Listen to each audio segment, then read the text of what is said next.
Nazis vanished without a trace, but their defeat in 45, they all came out of the woodwork on the day the Nazi died. They say the prisoner of Spandau was a symbol of defeat, whilst Hess remained in prison and the fascists they would beat. So the promise of an Aryan world would never materialize. So why did they all come out of the woodwork on the day the Nazi died?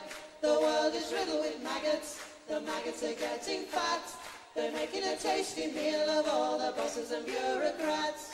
They're taking over the boardrooms and they're fat and full of pride. And they all came out of the woodwork on the day the Nazi died. So if you meet with these historians, I'll tell you what to say. Tell them that the Nazis never really went away. They're out there burning houses down and peddling racist lies. And we'll never rest again until every Nazi dies.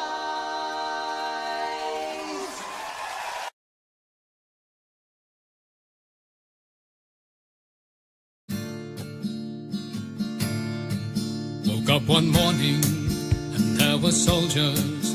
Oh, bella ciao, bella ciao, bella ciao, ciao, ciao. Woke up one morning and there were soldiers. The invasion had begun. Lend me your shoulder, we'll stand together. Oh, bella ciao, bella ciao, bella ciao, ciao, ciao. Lend me your shoulder, we'll stand together. But I feel my time has come, and if I die here for the resistance, oh bella ciao, bella ciao, bella ciao, ciao, ciao. And if I die here for the resistance, you must lay me in my grave among the flowers upon the mountain.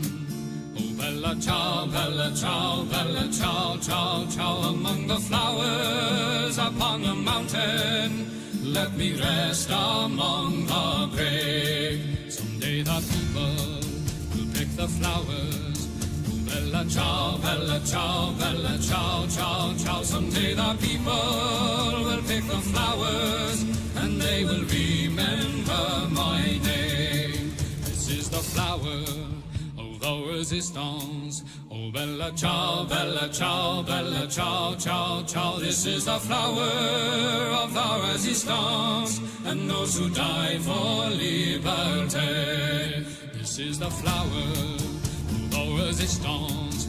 Oh bella ciao, bella ciao, bella ciao, ciao, ciao. This is the flower of the resistance, and those who died for liberty.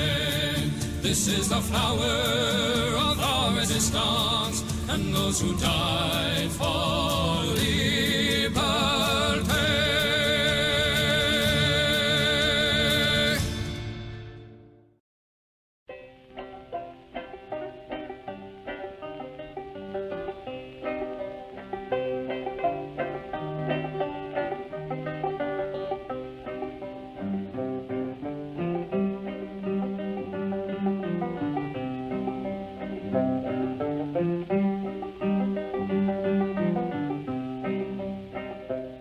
From all of you good workers, good news to you I'll tell, of how the good old Union has come in here to dwell.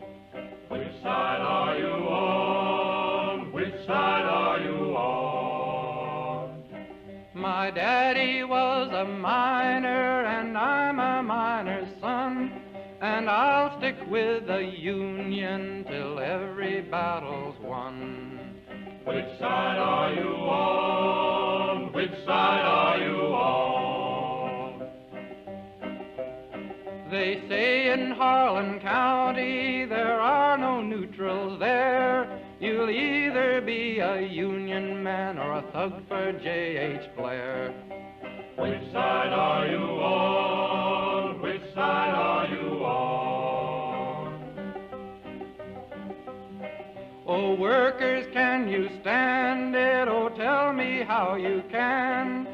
Will you be a lousy scab or will you be a man? Which side are you on? Which side are you on? Don't scab for the bosses, don't listen to their lies.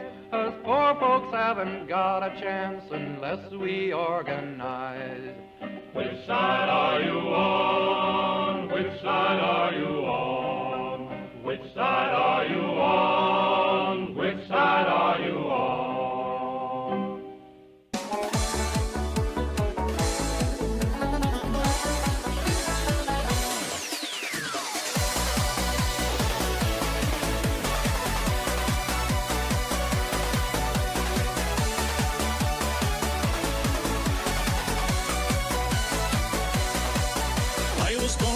Street where the lion runs do beat, and the modeling English people walked all over us.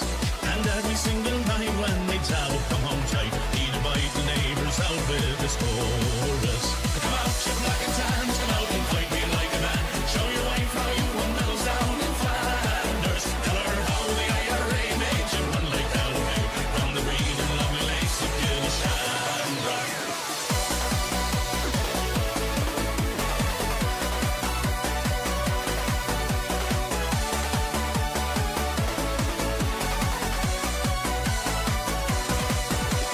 Tell us how you slew them old Arabs 2 by 2.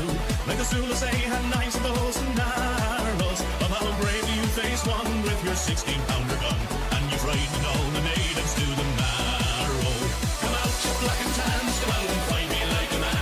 Show your wife how you won medals down in Flanders. Tell her how the IRA made you run like Galloway from the green and lovely lakes of Kilshandra.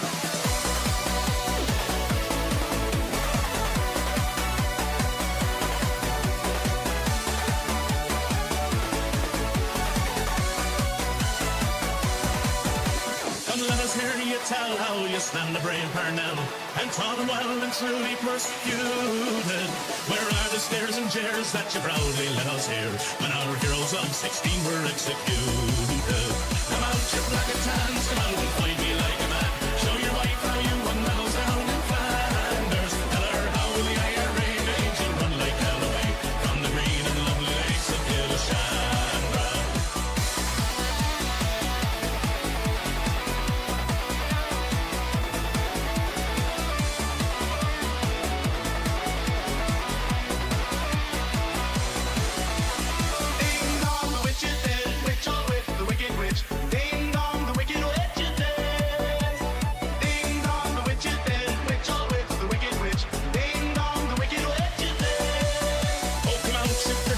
Come out and fight without your guns. Show your wife how you won medals up in Derry. You murdered 16 men and you'll do the same again. So get out of here and take your bloody army. Come out, you black and tans, come out and fight me like a man. Show your wife how you won medals down in Flanders. Tell her how the IRA made you run like Galloway from the green and lovely lakes of Kilshandra. Oh, come out, you black and tans, come out and fight me like a man. Hello there, hello there, hello there everybody. How the devil are we all? I am alive and awake. How the devil are we all? Thank you for asking. Yes, we've got politics related chicanery to take care of tonight. There are indeed actually 3 by-elections taking place today. You wouldn't know it, given that the media have only told us about one of them, because that's the one happening in England. The 2 other ones happening in Scotland, and therefore the London media couldn't give less of a fuck about this. But there are 2 others. There's one in Aberdeen South, and then there's... Oh, I forget what it's called. It has the word ferry in the title. Arbroath and Broughty Ferry, which I'd never even fucking heard of that constituency. I presume it must have been renamed relatively recently. And both of those are up for election because the 2 SNP incumbents in those seats got seats at the Holyrood elections, and so had to give up their seat in Westminster, and so there are by-elections for the Westminster seats that they previously held. I believe the SNP are looking to win both of those again, but the Aberdeen one could be tricky, but we'll wait and see. Yes. And then, of course, the one that everyone's sort of been focusing on, which is Makerfield in Wigan, in Greater Manchester, with Andy Burnham, who might become future Prime Minister or something. We'll get into all of that as we go along. Yes, we will be on with Posh Bird at midnight, so stay tuned for that. But I did have a couple of pieces of silliness. Well, actually, it starts off silly, but it gets quite serious, unfortunately. Yeah. Arbroath Smokies are delicious. That's a type of fish, isn't it, I believe? But I don't know. Any gay ones. I see what you've done there. I see what you've done. Yeah. No, only degenerate boys are getting elected tonight.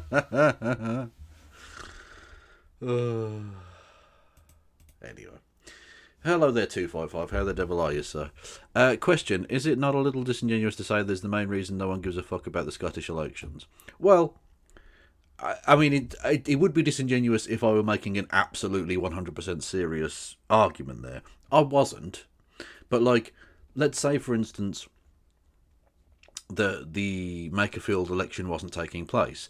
Do you think the British media would be giving that much of a fuck about these two Scottish elections either? Like, the fact that they don't matter fundamentally in terms of the mathematics at Westminster means the British media don't give a fuck about it. Basically. Like, the only way this would make any headlines is if somehow Reform managed to sneak up on the rails and take Aberdeen South, which seems very, very unlikely. And then they'd be like, oh, see, Nigel Farage can win everywhere. Honestly, the British media's role and complicity in the rise of Nigel Farage needs to be fucking studied. Assuming that he doesn't outlaw all schooling in the future. Who knows? Because, learning things is woke. How many times did I illegally vote in Makerfield? Oh, millions. Honestly, the numbers are going to look crazy because I voted millions of times in Makerfield for Count Binface. And so we know that if Count Binface didn't win, then they're on to me. And I need to escape the country for my voter fraud.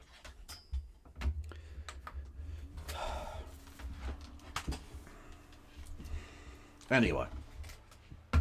Yes, I did, of course, leave you a little early yesterday to go and watch the football. England won 4-2 against Croatia. Rather sad to see Luka Modric in such a dilapidated old state. God bless him. Yeah. Yeah, England were very good, actually. I'm going to say so far vindicated. People said that Thomas Tuchel's decision in taking the players that he did in the squad was ridiculous and bad because he didn't just take the best players. And I said he's trying to build a team that can actually fucking win and play football together, rather than just taking a random assortment of people that don't fit. And I think I was vindicated because they played football better than I've seen England play in a very long time. I'm quietly optimistic, let's just put it that way. Like, it's far too early to be making any fucking assumptions about anything. It's one game, for Christ's sake, but I've watched enough football and watched enough World Cups to know that that's the kind of football that can win. That's about as much as we can say at this stage, but that, it was pretty impressive. Albeit against the Croatia team that weren't fantastic, but you can only beat who's in front of you. Thank you, Nick the Peasant, for 15 months. Much love to you, my friend. And thank you, Kieran, who says, my new bank card arrived after losing my card at the weekend. I am most definitely a liability when drunk. Sames is. We are irresponsible drunks, friends. There you go. Thank you, Kieran. Much love to you. And by the way, just a quick shout out / call out to Mr. Peter Wood, who resubscribed 19 months. I mean, I would say thank you, but actually, you know what? Fuck you. Don't do it when I'm off stream. Pretend like I'm not going to fucking notice. Try and slip it in there when I'm not even streaming. So you think that I won't do the fucking song? You're out of your fucking mind, lad. Honestly, it's a personal affront what you try to do here. by being very generous to me at a time of slight inconvenience. What am I talking about? Shut the fuck up. Anyway, thank you to Dr. Phil Decker with 100 bits. And hello there, Ezra Sachs. What a lovely name. Welcome to the Kevolution, friendo. And thank you, Layla Spellwood. Much love to you. 5 gifties on the YouTubes. Epic work, honestly. If you ever need me to, like, do crimes for you on your behalf, then I will. 100%. That is a cast iron, legally binding guarantee. Why aren't I on Navarra? When have I ever been on Navarra? Why would you expect me to have been on Navarra? I have been critical of both of the people who run that fucking station, so I'm never going on that station, am I? Come on now. That one stream I did where I said that Michael Walker was a massive transphobe, go fuck himself. I think that was the moment that ship sailed. Definitely.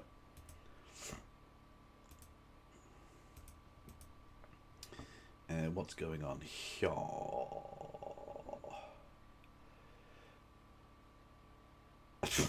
Shout out to Charlie Kirk, his first Pride Month without saying anything homophobic. Disavow. Disavow. That is outrageous.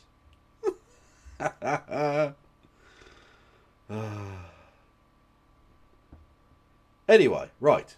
So yes, the football was very good. I enjoyed it. England played well. Cool. A couple of things stemming from that. Now, sticking with a football theme, a World Cup related theme, and also a theme that we've talked about on the show a lot, that being that AI is fucking bullshit. Absolute dog shit. Wasting everyone's time, destroying the planet, no good can come of it, it needs to be purged. It needs to be destroyed for the good of all mankind. I want to ask you, chat, and really just prepare yourself for the video I'm about to show you. Who asked for this? Who wanted this to exist?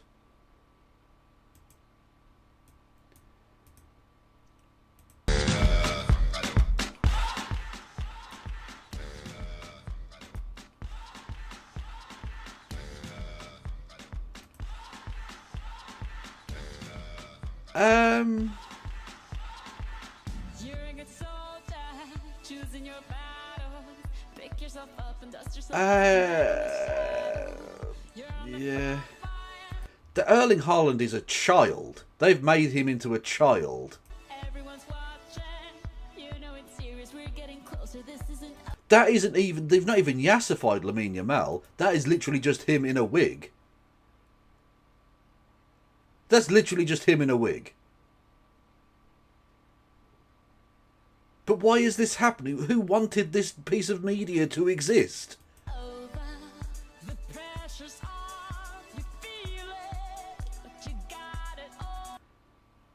I would. I'm just going to put that out there. Oh, not Pele. He's fucking dead. He's fucking... Let him lie. Let him just fucking be. For the love of God.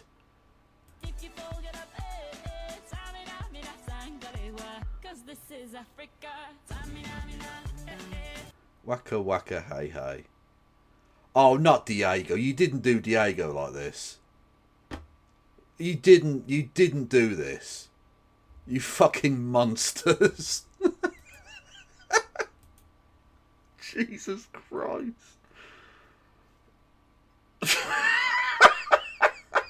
Are any of these real names anyway? There you go, and it loops back round to a man who has been credibly accused of sexual assault that's been yassified into a lady.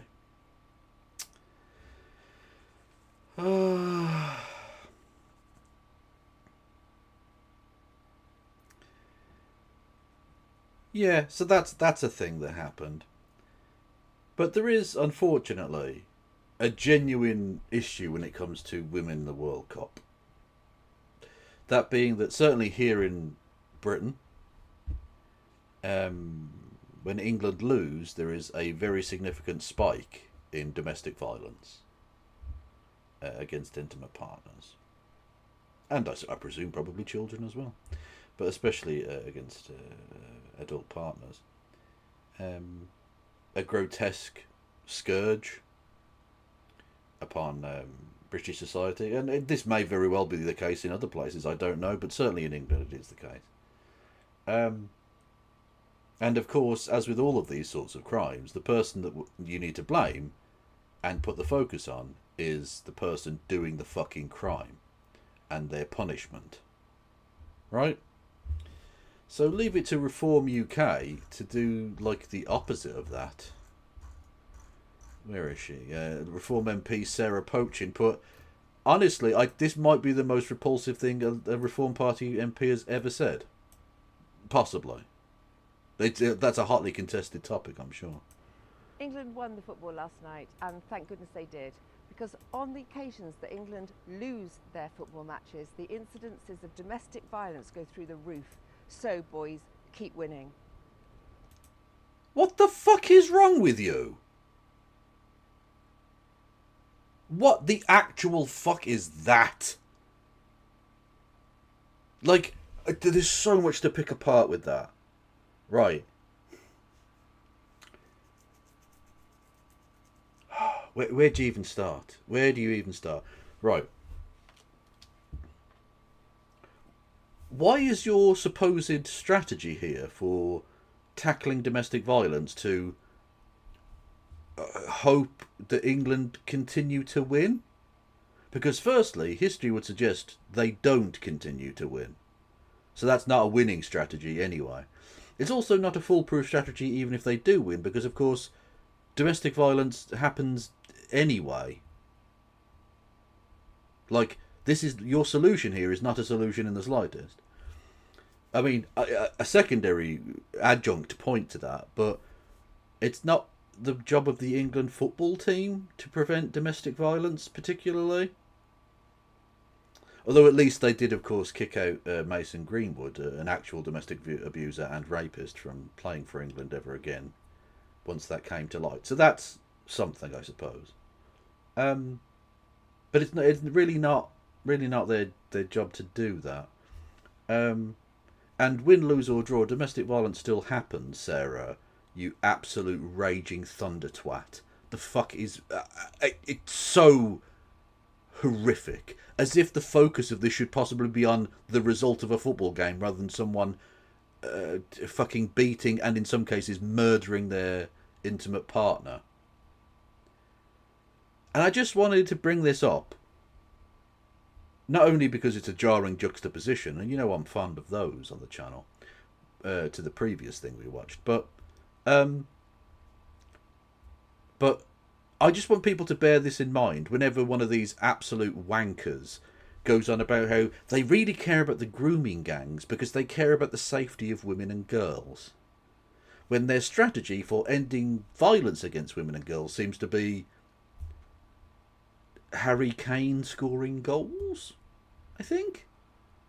Which, like, he's very good at doing that, but I don't know that that's a particularly good strategy, and also isn't really a plan for the government that you're hoping to form, is it, Sarah? You absolute fucking piece of garbage.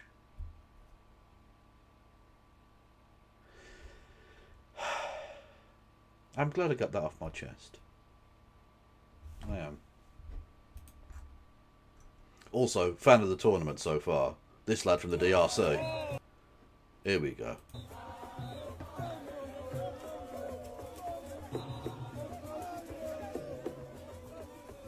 Go on, big un. Love it. We love a big king. Just letting it be out there. Just dancing his balls off. Doesn't matter what's going on the pitch. He's going to enjoy himself.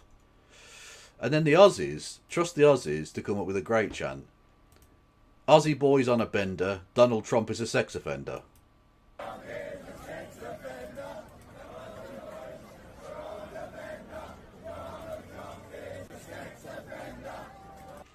And apparently Israel and America have just launched drone strike attacks on Canberra, Sydney, Melbourne and Perth. for completely unrelated issues, I'm sure.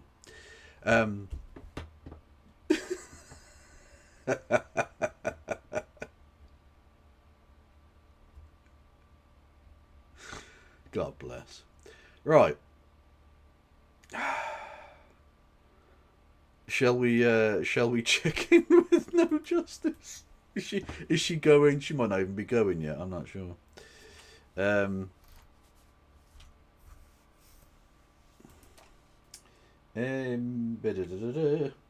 are we? Right. Why do I have... Oh, that was it. Yeah, sorry. When I type G into the search bar, it usually comes up with Google Meet or the Green Party. And for some reason, it came up with Gordon Ramsay football. And I couldn't remember why that was. And then I remembered... in the back of my head, I remember him playing for Rangers as a young kid. That's the chef, Gordon Ramsay, was... I don't think he ever played... He didn't play for the first team, because I did Google it. But he was in their youth ranks as a kid. Apparently a knee injury fucked him up, and then he became a chef. An angry chef. Actually, a pretend angry chef. Let's be honest, he does that. It's a bit, isn't it? It's a bit for the TV.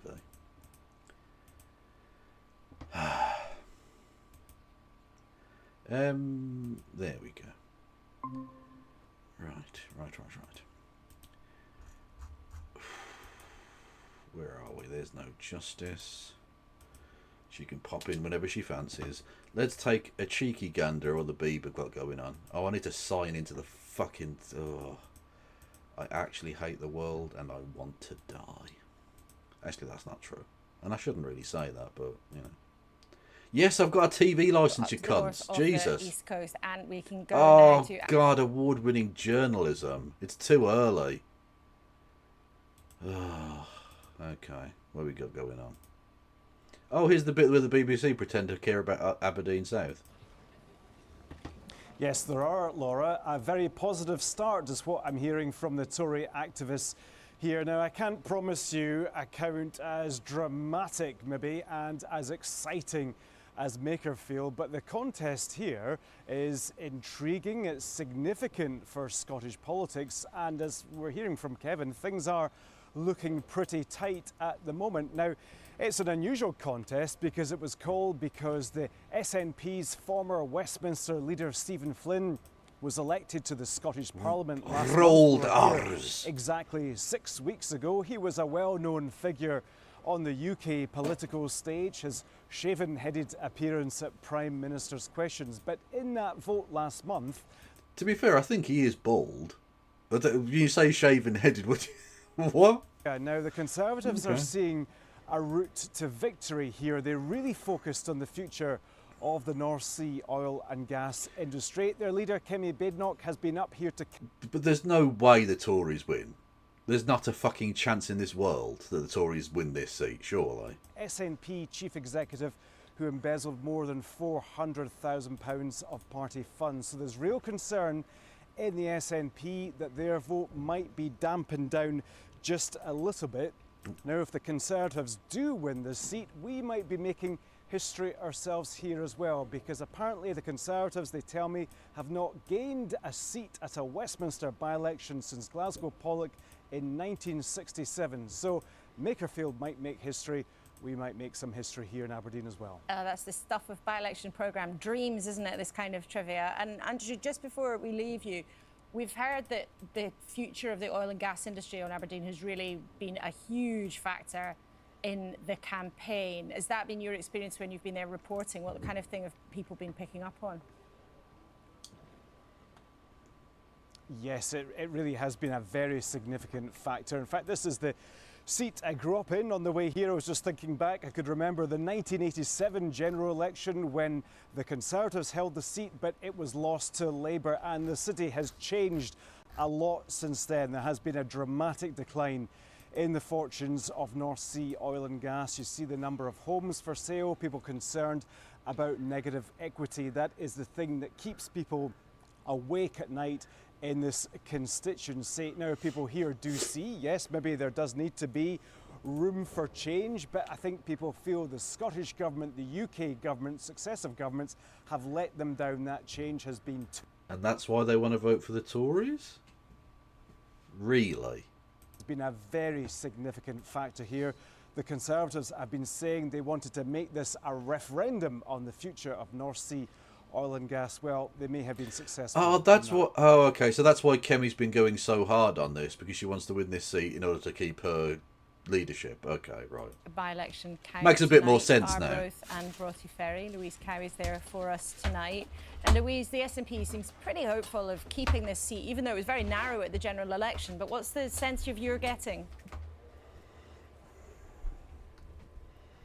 Absolutely, Laura. I heard my colleague describe the atmosphere down south as electric. I have to say it's probably not electric, but people are pretty enthusiastic here. Counting, as you can probably see, is well underway here in Arbroath, and this is a small town in the northeast of Scotland where, as you say, the SNP have been very popular in the past. Historically, it's very important in terms of Scottish politics. The Declaration of Arbroath was signed here back in... Oh, who am I talking? Oh, that's Kenneth. Kenneth Bibbledy-Bob? You know that lad? Are they leader of something? I can't remember, but yeah, those ones. Thank you, Peter M, who says Starmer supports Palestine auctions. It is legal to say you support Palestine auctions. That is true. Because we live in the stupidest country in the history of the world. Actually, that's not true. America is, but we're its little bitch. So you know. Thank you, James Scott, as well on the Yam Tubes. Did I already say Layla? I don't know, but anyway, Layla, thank you for the gifties. I will do illegal things. Whether you want me to or not, I'm going to go and punch a pigeon. Fuck it, why not? Because he took up a seat following success in the recent Scottish Parliament elections. In 2024, he took the seat by just 859 votes, with Labour just behind, so quite a narrow margin. However, a lot has changed since then, not least the rise of Reform, who also have a candidate standing here. Louise, thank you very much indeed, and we'll be back with you later in the night.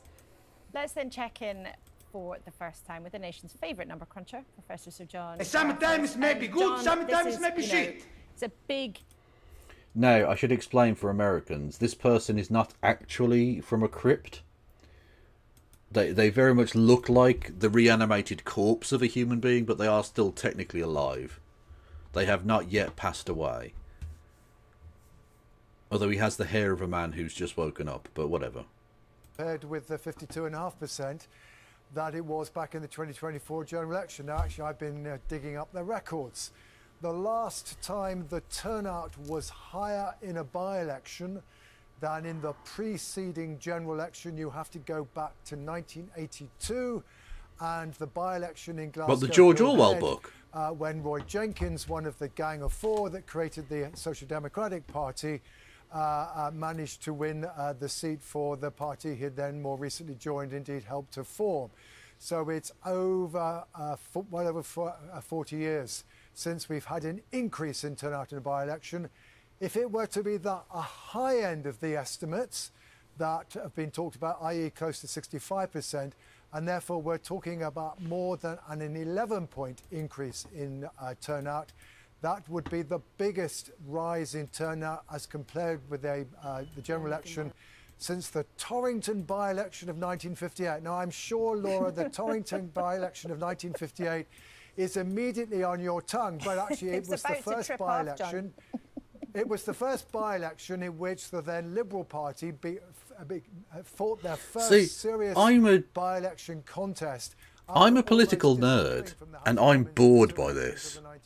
They didn't win the by-election, but they ran the Tories quite close. So the interesting thing about both these by-elections, they are both occasions when the established political order was being challenged, in one instance by a party that was finally reviving from near death, and in another instance, indeed, by a breakaway from the Labour Party, that is the SDP.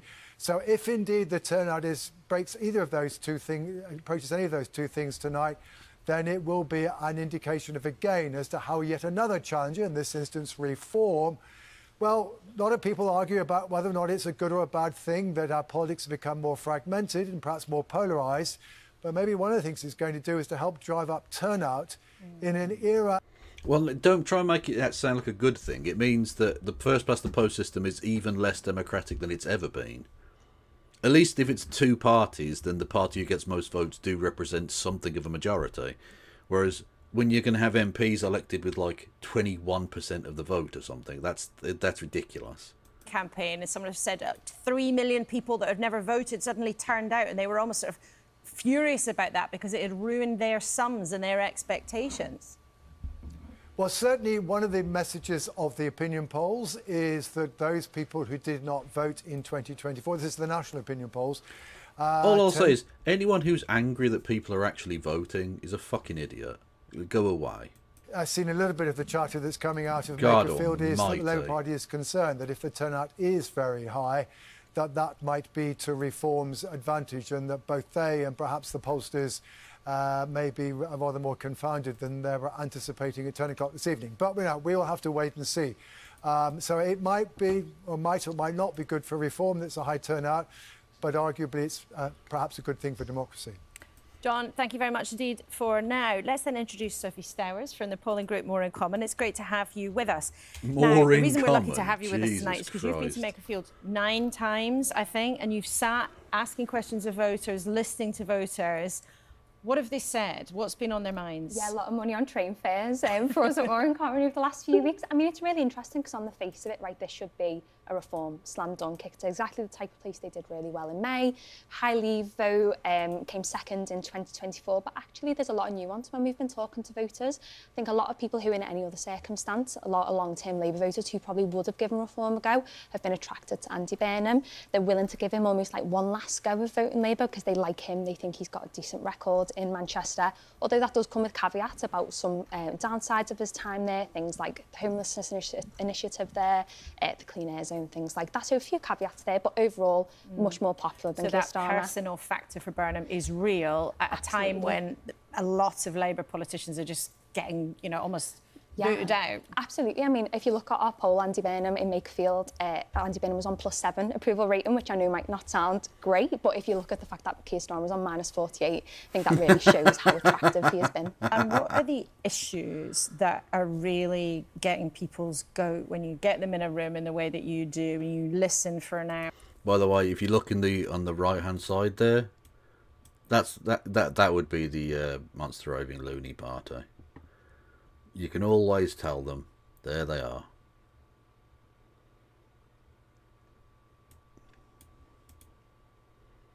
Sense of the people in charge don't understand me, they don't get what I'm going through. And actually what really unites a lot of the drivers of the vote away from Labour is financial insecurity and that idea of, I'm working just to survive, I can't have those little treats of a weekend or do anything. And what they really want is a politician who will take that seriously and will take someone who will really evaluate what that impact on their day-to-day life has been. And what about something we spoke about near the beginning of the programme, this idea that people who a few months ago would have been going straight to Reform have been contemplating voting for this other party, Restore Britain, which, as we were saying, a lot of people watching tonight might not yet have heard of.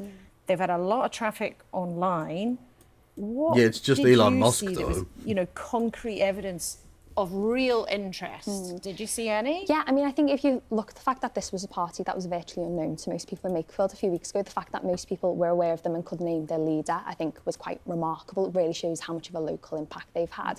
And I think, part of Reform, part of Restore's success has been attracting part of that more radical Reform vote who were maybe dissatisfied with the way that Reform Well, exactly, yeah. to trying to attract a more conservative, They're just taking votes off Reform, which is fine. Voters who were considering Reform were put off by the candidate there, had some preconceptions about Farage, that he was maybe a bit arrogant, wouldn't understand the area, and so actually decided to give Restore a go instead. So I think to assume that vote is just purely the more radical element of Reform, that's not really what came across in our focus groups. And when you were going there during the campaign over time, did you see things change, or was it essentially kind of set from the start? People like Burnham, they're into Reform, but his personal popularity might overcome that. Well, I think what we saw was Burnham's personal popularity. Oh, we've got a posh bird, I think.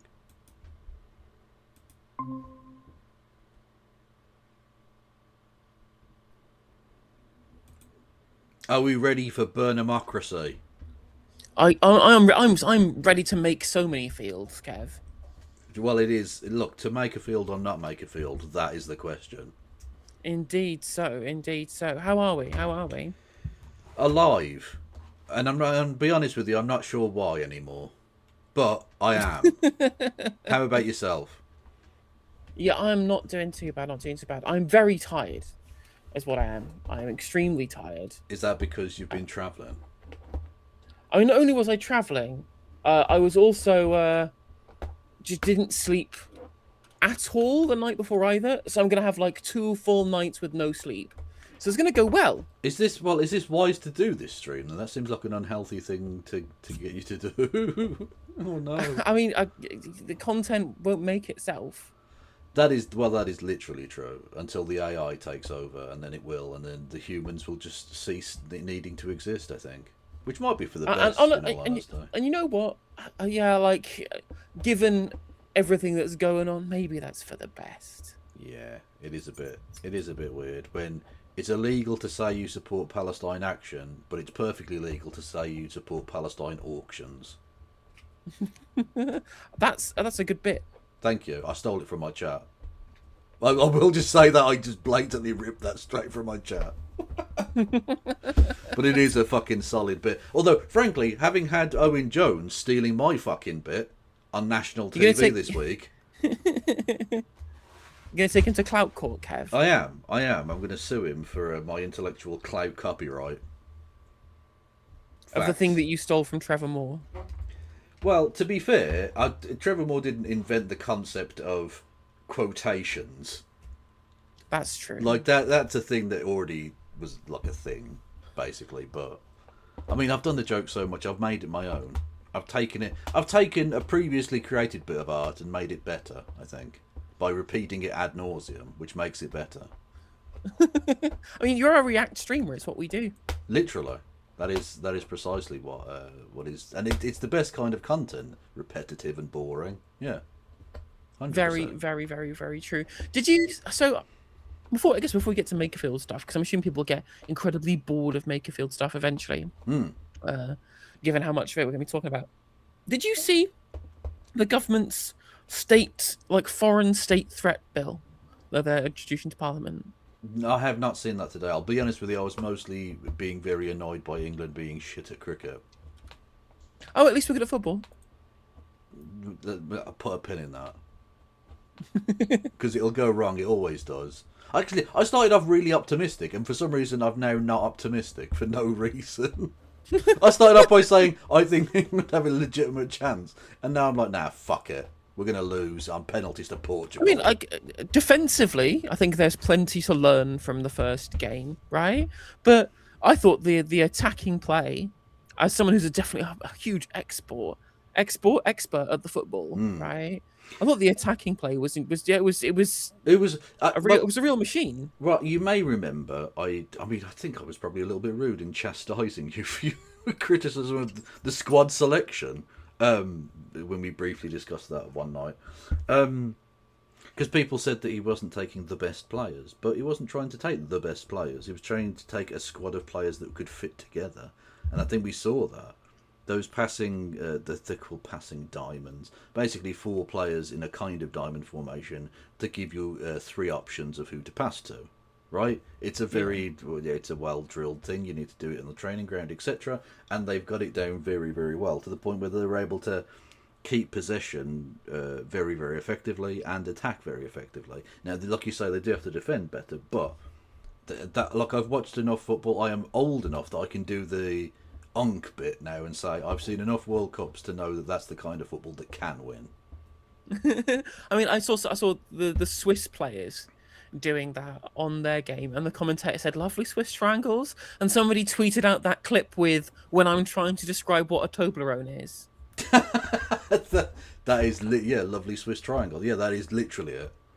I don't know how else you could more succinctly describe what a Toblerone is. Yeah, beautiful. Exactly, 100%. But anyway, the state threat bill, yes, it gives the Home Secretary nearly untrammeled power to designate any group working to advance a, quote, foreign state threat, which is defined by pursuing an objective that is inimical to the interests of the UK.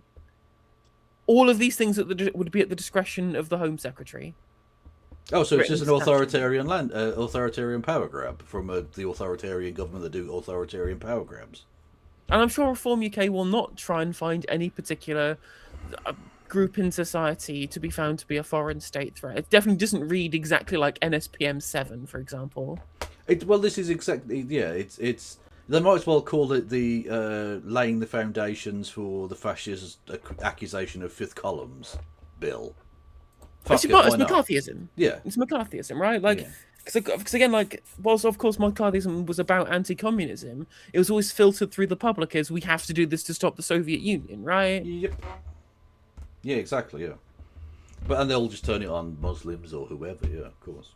Yeah, or people who think that the child slaughterhouses are bad. Yeah, although talking about that, of course, I did lead off my show by showing the Sarah Poaching bit. Reform MP, who you may or may not have seen this. She was talking about the issue of when England lose football matches, domestic abuse goes through the roof. It does indeed. When they win football matches, it goes up as well. Just playing the football match makes it go up. Well, because basically people get very, very drunk, and then that often leads to things. Yeah. The point being is that the person to blame for that is the domestic abuser. But Sarah Poaching put out a video where she said, "Let's hope England continue to win then." Like that's a strategy for ending domestic violence, is hoping Harry Kane stays on form. Yeah, like the real person to blame for domestic violence is Thomas Tuchel.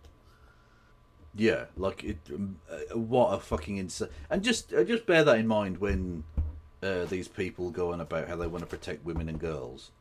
Quite so. Ridiculous.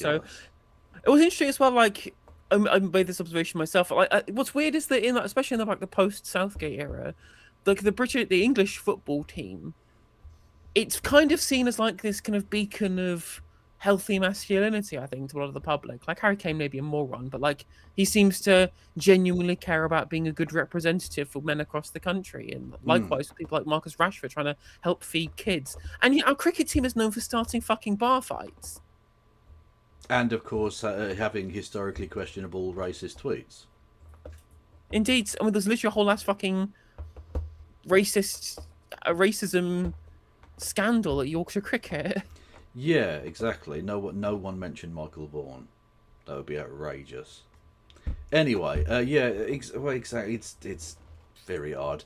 Well, it's worth pointing out that one of the bar fights that our cricket team is known for was Ben Stokes lamping two homophobes. So Giga Chad. True, but like he does seem to have a problem. He does. Like, oh god, look, it's so bad that a group of adults are now deciding whether to impose an alcohol ban on other adults because they can't do so, like, responsibly. It's very bad. The cricket team, like, what's supposed to be the boring, sedate sport for gentlemen. True, but it's never actually been that. I keep meaning, like, I genuinely, one of the things that I'd love to do if I had the time, energy, or just will, I suppose, the oomph inside of me, I want to do a video ripping the fuck out of W.G. Grace. Right, I genuinely do. W.G. Grace, for me, so perfectly sums up the hypocrisy of the Victorian age, right? A man who was one of the quote-unquote gentleman cricketers, and yet earned far more than any of the professionals ever fucking did. A man of such, I mean, clearly monumental talent, an industry, he's a doctor and all the rest of it. But yet, again, earned far more than the people who earned money, and it was disgusting that they earned money. And stuff like that. Like, I mean, there's so much of this kind of upper class pomposity to the way in which sports have gone on over the years. I was reading today, one of the main reasons that the England and Scotland didn't take part in the first two World Cups, the pre-war World Cups, was because they had left FIFA, because FIFA suggested for the 1920 something Olympics that the players in the football tournament get paid. Right. And that was a bad thing, so they both left FIFA because of that. Because they didn't want to play their players at all for anything. Britain is run by cunts. It always has been. I mean, that is basically the long and short of it in terms of like the entirety of like UK history, especially English history. Especially English history. But let's look. The Scots do not get off scot-free, ironically enough, on this one. Lots and lots of the Scots were involved in the imperialism. Okay, let's not forget that. It's true. People just forget that when the fans turn up. Well, to be fair, they have been the absolute fucking highlight of it all. Drinking Boston dry and doing so in an amazing... Did you see them take over Fenway Park, the baseball stadium? Yeah. They colonised the place and everyone loved it. And it's so frustrating to see England fans be such monumental twats. Although they're reasonable by the standards of previous tournaments so far. No outbreaks of sporadic violence, as far as I'm aware. No pitched battles in the streets with anyone so far. But to see, like, because people often blame it on drink, right? They'll say, oh, because the fans get tanked up. Scotland fans literally are drinking Boston dry. There are bars that are running out of alcohol. I mean, like, they will at the very least, they have got some blood left in their alcohol system. Well, for now, but there's still weeks of this tournament left. At time of recording. Yeah. They've set up a weird little Scottish colony in Rhode Island just across the border as well, because it's cheaper. So, like, thousands of Scots have just descended on Providence, Rhode Island, and it increased its percentage in population by like 4% or something ridiculous. Yeah, they've just got, and everyone loves it, and it's not a one-off. At the previous Euros tournament in Germany, they were voted by the German fans as the favourite travelling supporters that they had, because they go everywhere, drink the place dry, spend a fortune, and everyone gets on. Everyone's happy. Yeah, it's amazing. So you can do it, like just the England fans. You don't need to be wankers. I mean that, yeah. You can actually get on with people. English, they do. They do have to be rankers, though. It's part of the contract. Like, when you're singing about the Second World War, like, why? I mean, for a start, many of you are fascist anyway, so you're on the wrong side of it. You don't get to claim... You don't get to sing songs about the RAF who defended us from the fascists, lads. When you're all fucking, like... When you all think Nigel Farage is too much of a pussy on immigration... Behave yourselves, right? And secondly, it was when your fucking granddad was a kid. Like, chill the fuck out. It's the world has moved on. Why can't you? Fucking it's so annoying. Like, I want England to win for me. I don't want England to win for England fans, because you don't deserve to be happy, you bunch of cunts. I mean, I think that's probably a reasonable position. Anyway, there's some politics happening or something. Yeah, there is not one, not two, but three whole ass by-elections. There are, and I got chastised by someone in my chat for saying that the reason that no one gives or the reason that people only think there's one is because the other two are happening in Scotland, and therefore the British media don't care. But I think that's basically true. Yeah, I mean, that's like... there's a non-zero amount of truth there, but it is also incredibly true that no one's paying attention because the SNP are going to win both, right? Probably, although bizarrely the Tories do stand a chance, apparently, according to the polling in Aberdeen South. I mean, if there was one mental. Yeah. Imagine being annoyed that neoliberalism was hollowing out your industries and you decide to vote for the Conservative Party. Literally. But again, they think it's all net zero. It's all fucking... It's because of the oil and gas licenses and Ed Miliband and the Mary McCallan or whoever's they're currently their net zero policy chief in Holyrood. Yeah. The only country... And if there's going to be a time where they would corral enough votes, it would be at a by-election, but... Yeah. The only country that's not moved on from World War II is England, please, to make it make sense. Well, I'll tell you exactly why. It's because it's the only country that was a major belligerent that has no success since then to brag about. Like, that was the last good thing we were involved in. Yeah. And even then, we were iffy at times. Let's not forget fucking India and shit like that, right? But broadly speaking, defeating fascism, yay, cool. Other countries, like the Russians, not only rebuilt themselves, but went to space and shit. Like, they've got some reasons to be proud of themselves. The Americans, ditto. Again, caveats. But, like, they've got shit that they can brag about. Whereas in Britain, what have we got? Literally rivers of shit. actual rivers and seas and lakes of shit. But like, I'm gonna have to momentarily drop out. I've been asked by Stephen from Navarre if I want to pop on and be on their show for a little bit, so I might be gone for about 15-20 minutes. But I shall be back, and then we can go into the very late night, because I'm assuming Navarre will stop at some point, but we're going to be up all night waiting for the count. So okay, yeah, you do you, and I'll watch some BBC with the chat. No problem. So I'm just gonna wait for a response from Stephen, but yeah, like, I think you're right in terms of that.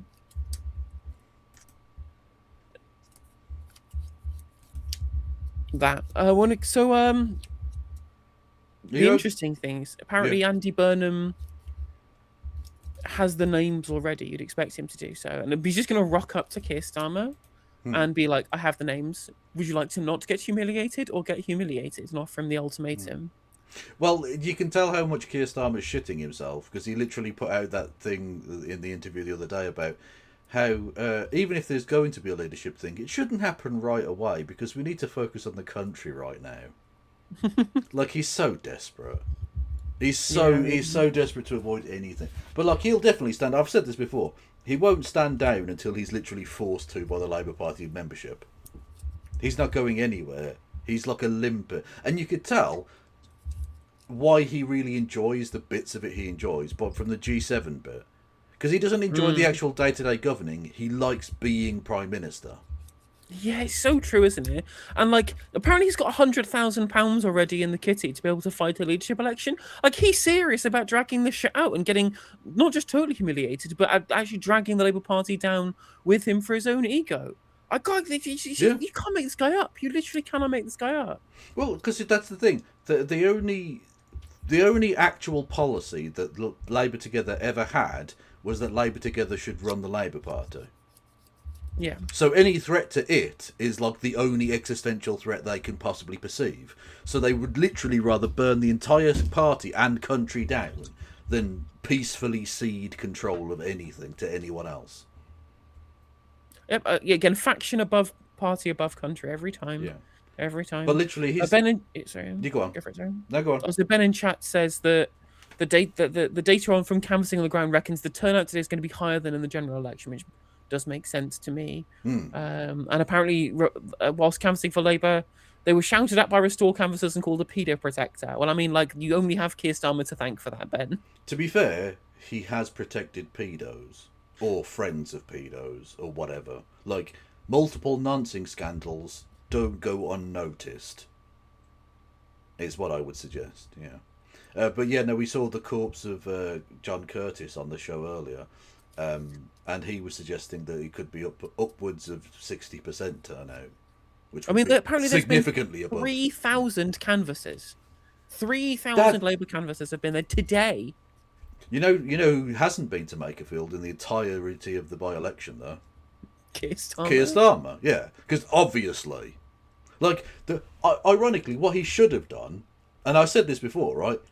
Don't make it so prominent that it gets tied to you as a personal loss, but go there and campaign for him. Because if there's one thing guaranteed to make him lose, it's you associating yourself with the Labour candidate, Keir Starmer, because people despise you. I was joking about it, but why not go for it? Vote Andy Burnham, get rid of Keir Starmer. Should have been his slogan. Yeah, exactly, 100%. I mean, that's what, again, they should have done. So we joked about like fake billboards saying "Vote Reform, keep Starmer," because that's basically what would happen. Yeah. Oh shit! There's been a second red card in the Canada-Qatar match. Oh, for whom? For Qatar again. But for who? Chris Kamara. Asim Madibo. What I love about those countries like Qatar and Saudi Arabia is it will all be very, very like Arab-sounding names, and then there'll be one guy called Edmilson Gomez, who's just a Brazilian who they gave a passport to, like, or someone who is just incredibly rich. Well, no, because what they do, and this has happened there are Chinese people born in Brazil, or Chinese national players who were born in Brazil.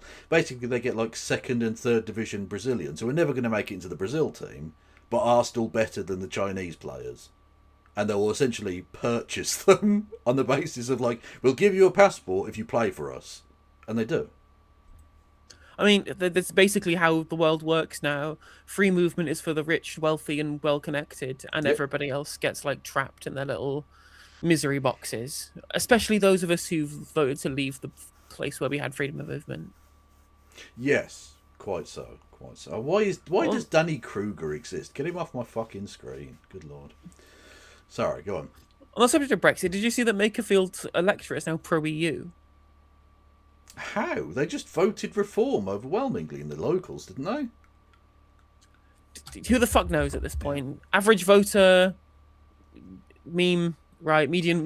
Like, we train this monkey to think about the average, to understand the average voter, right? Like, apparently Qatar's most capped player is called Pedro Miguel. Of course he is. Very, very, very Arab name. Old Pedro. Ed Milson Jr. Yeah, exactly. They're always called something like that. Yeah. But it is also funny that it's like you look at you you look at like the Swiss team, and it's like the centre forwards all have African names, which I think is quite funny. Well, they do. Yeah, they honestly, they've got like, so the most famous Swiss players of recent times are Embolo, Xherdan Shaqiri, basically I think Serbian. Turkish. I think he's Serbian by national. But you've also got you've got Hakan Yakin, who was essentially a Turkish man playing for fucking Switzerland. What else do you have? Granit Xhaka. Oh, Shaqiri's Kosovo. Kosovo, yeah. They're essentially lots of people from the Balkans went to Switzerland and stuff like that. So basically, there are, in terms of people who have like traditional Swiss backgrounds, there aren't many. The thing is, what you also get a lot of, just like you get over in the UK as well, in sort of like English players too, and some Scottish players and things like that, is you'll get people who have African surnames, but they'll have like naturalized first names, you know? Yeah. Like was the person who scored for Switzerland today was like Johan and then an African surname. Yeah, well, exactly. Yeah, they'll have like a kind of local name. Yeah, well, the French team will have people from like the Ivory Coast or Guadeloupe or places like that. Well, people forget this. That's not even just like a recent thing. The French team that won in '98, Zinedine Zidane was born in Algeria. Patrick Vieira and Lilian Thuram were both. Oh no, Marcel Desailly were both born in, I think, Cameroon, something like that. Marcel Desailly. Yeah, that's a name I've not heard in a while. A man once described by Ron Atkinson as a thick, lazy N-word. That's exactly why I remember that name so well. Yeah, that's a thing. Because there was the whole racism scandal thing. There was. Again, I'd love to do, if I ever actually get around to making content, I'd like to do one about Ron Atkinson. Because he's a really fascinating character. He was literally one of the first people to bring through black players into the English game. It's a really bizarre thing. He brought through, they were called the 3 Degrees. When he was manager of West Bromwich Albion. There was Cunningham, Batson, and what was the other one called? I can't remember. Anyway, it was the mid-70s, and he brought these 3 black players through, and they got like West Brom. The racism of 1970s what was amazing. Lots of people started referring to West Bromwich Albion as "we by Africans." That shouldn't be funny. Even though they were all English, they were all born here. Yeah, amazing stuff. There was also the very, very inventive chant of, and I'll clean it up, N-word, N-word, lick my boots, was sang on terraces to these players. And he defended it, and he defended them and said, no, I'll continue to play them because they're good enough. And they were good enough. Cunningham went on to play for fucking Real Madrid, of course. What was I going to say? And then he called him the N-word. You're like, what the fuck was going on in your head? What, like, so you wanted black players in the league so you could racially abuse them? What? What the fuck is going on? Doesn't make any sense. Racial slurs, right? I was very depressed. I found out what the Europeans call walnut whips. Oh no! Okay, go on. I can't say it. I literally cannot say it. My channel will get banned if I say it. Okay, well, clean it up then. Do. Yeah, like N-word tits, I think is what they call them in Germany. Oh no! And just N-word balls or N-word cakes is what they'd been called in like Denmark and in other places like that as well. No. That's a true fact. That's a true fact. That's what they call walnut whips on the continent, or they used to anyway. They mostly don't do that now. But yeah, I imagine it probably has moved on since then. I mean, people forget, of course, we had gollywogs on the jam jars until relatively recently in the UK. Yeah. There's like, well, there's nothing wrong with it. It's just a piece of culture, it's a cultural artifact. Yeah, a racist cultural artifact. Yeah, exactly. Yeah, what the fuck? Look, it's from the past. Therefore, we shouldn't ever change it. No. Oh, Cyril Regis was the name of the other one. Apologies. They all played for England, so I should remember them, I suppose. But there you go. It was like a decade before I was born. So apparently, the Reform MPs and Canvas are briefing to the press that they'll be happy if they come a strong second. So they've lost. Yeah, they've lost. But no, I thought that from the very beginning of the night, because they were. You can always tell, because they are politicians at the end of the day, right? They were saying, we're very bullish at the moment. We expect to get our highest percentage vote in a by-election. Note what they didn't say was, we expect to win. True. They're snake, yeah. So they absolutely wanted that. You know, they knew they weren't going to win this from today, I suppose. I mean, it is impressive. Like, this was, if Labour win with like 350 seats or whatever at the next election, the projections say that Makerfield wouldn't be one of them. Yeah, this. I mean, that's why I was sort of wary as to why your man stood down, because like this is not exactly the seat Andy Burnham would have wanted to have fought. No, this is not like you. In all of Greater Manchester, this is one of the last seats he would have wanted to fight, really. So which made it sound like it was a Labour Together plot to make him lose. So if he wins, like Labour Together are fucked basically at this point, unless of course Burnham just goes, well, big tent politics, they can stay around, and then the scorpion stings them and they both drown.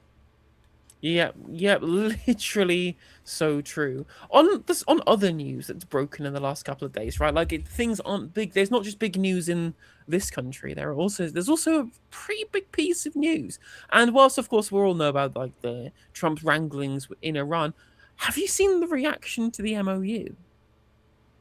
From whom? Zionists. Oh, yeah, no, because they want absolutely unfettered war. Yeah, of course. And of course, you're starting to see a rift now because J.D. Vance came out and described Israel as ungrateful today. like you can't just he's literally bombing your way into of any kind of geopolitical scenario. He's literally doing the same thing that he did to Zelensky. He's Zelenskying them right now. Yeah, and this could end badly in a number of ways. The approval rating for Trump in Israel has gone down 30 points in a week. Yeah, because, look, Trump only cares about Trump, and Trump realises that he's lost. Like, Trump has started one real war, and he lost it, basically straight away, even though he declared victory 4 times. That's how you know you've definitely won, when you have to do it 4 times. And now, like, the historical parallels are amazing. They literally signed this peace deal in the Palace of Versailles. Yeah, literally. Where can we ever think of another instance in history where the Palace of Versailles, they signed a treaty to end a pointless bloodshed slaughter that effectively ended up just kicking the can down the road for a bigger problem later? Has that ever happened before? I don't know. I don't really read history, chat, so I can't think of an example. But if you can, send it on the back of a postcard. Fucking hell! Like, it's just incredible. Literally, they renamed it the Department of War, and the first war it fought, it instantly lost to a country that just lost. Like, it got humiliated. Yeah, like, because all they did went, okay, well, what we'll do is we'll just defend, and then we'll cut off all of your yummy oil, you pricks. And then America went, oh fuck, no, the one Achilles heel. No, how did they know we have such a lust for oil? It's not like they border a country we also fucking invaded. And also on top of this as well, like, what's interesting, I think the Trump campaign have been very, very... I mean, the kind of faction of the Trump wing that are now in charge, which is now the isolationists are now kind of back in charge again. So the kind of people who leaked the shit from the Situation Room, who are clearly on the side of J.D. Vance, who are now backing JD Vance to have all of these things where they say Israel can't bomb its way out of all of its problems. You owe us more than we owe you. Just shut up and deal with what you've got, because if you lose us, you've got nobody. Being really hardline with Israel in terms of stop dragging us into shit that we hate. Fuck off. But that's kind of been wheeled out right to the top, and Trump's even been going at Netanyahu as well. Is that it's clear to me, I think they're trying to transpose a lot of the embarrassment that the US, of course, is absolutely feeling right now, given the state of the deal or the potential deal, onto Israel and Netanyahu. Yeah. Oh, absolutely. They're trying to make sure that the people who are the most humiliated by what's happened here are the people who started this. Yeah. Well, I said in terms of world opinion, the Zionists have massively overplayed their hand, and they have in terms of American politics too. They, like, literally when the memorandum of understanding came out, and Benjamin Netanyahu, part of the thing is that they're not going to be able to bomb Lebanon, and he literally said that was impossible. So essentially, you're openly defying the person who is signing all of your checks and saying you can't have an independent policy that we haven't pre-approved. That you're overplaying your hand there. You need to do the sly thing, which is how you got into this war in the first place, if you remember, Benjamin.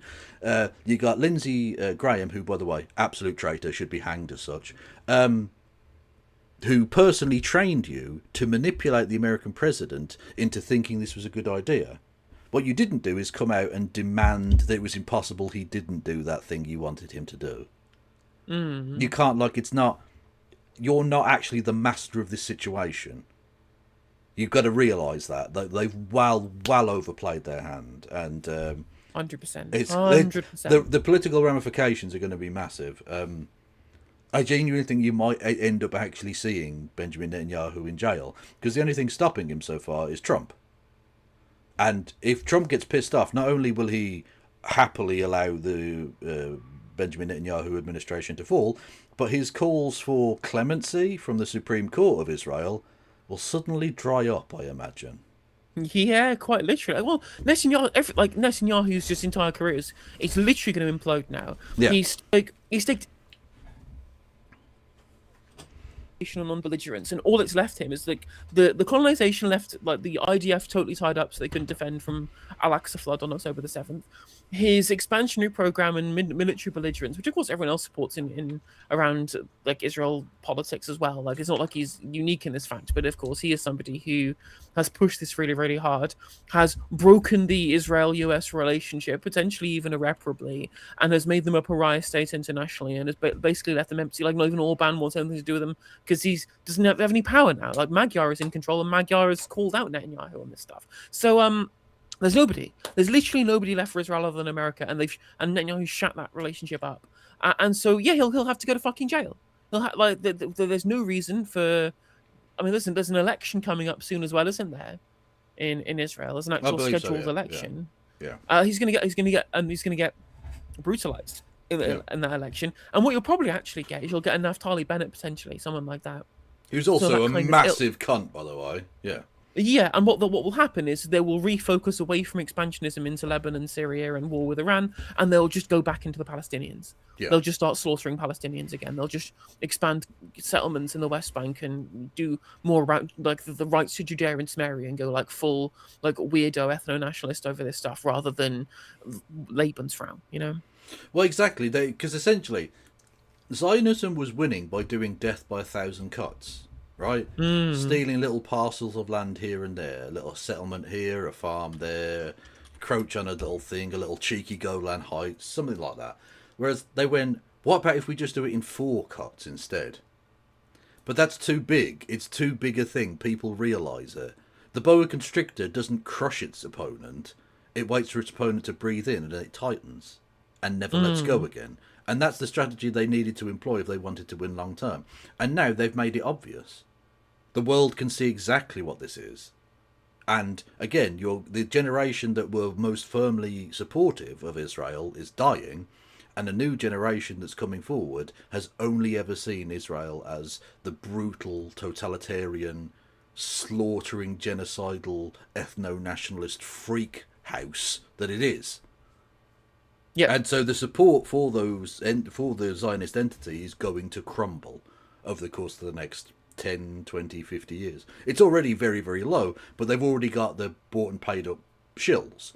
But they're only going to be around for so long. They get replaced with new people, and they have to respond to an electorate who fucking despise Israel. Like this deal potentially it collapses the fucking Abraham Accords. You'll get Arab normalization with Iran if they're being unsanctioned. They're going to be an actual kind of power in the region. The Arab countries have no choice but to recognize the sovereignty of Iran, despite some sheer kind of differences. Like they will have to reckon with an economic powerhouse in the region with hundreds of billions of dollars being pumped into it and giant oil fields and competition. They'll have to take it seriously. It's so mad. Like if you look at it from the perspective of A, realpolitik, and B, America's perspective, or the American establishment's perspective, obviously not the American people, but the American establishment, the Barack Obama Iran deal was basically perfect. It ensured that Iran would never get a nuclear weapon and kept them in something of a stranglehold while making it look like America was the peaceful one that was reaching out across the aisle. Right? And because he's a black man and Donald Trump is very, very racist, he went, no, we can't have that. I'll tear it up. So fuck it. And now they're going to end up having to sign a deal which is significantly worse. Like, way worse. It's going to make Iran into its most powerful it's been since the days of Darius or something. Like, it's just ridiculous how much more powerful they're going to be than they ever would have been under the Barack Obama peace plan. JCPOA. Yeah. Mad shit. Like, Donald Trump has been so badly played by the Zionists because, again, he's a very manipulable person because he's a very, very, very, very flawed person. And a terribly mentally dilapidated person at this point as well, who can barely stay awake even when he's at the fucking finals of an NBA basketball game. How you fall? Literally, they blare music at you. How are you asleep? Are you in a coma? The fuck is wrong?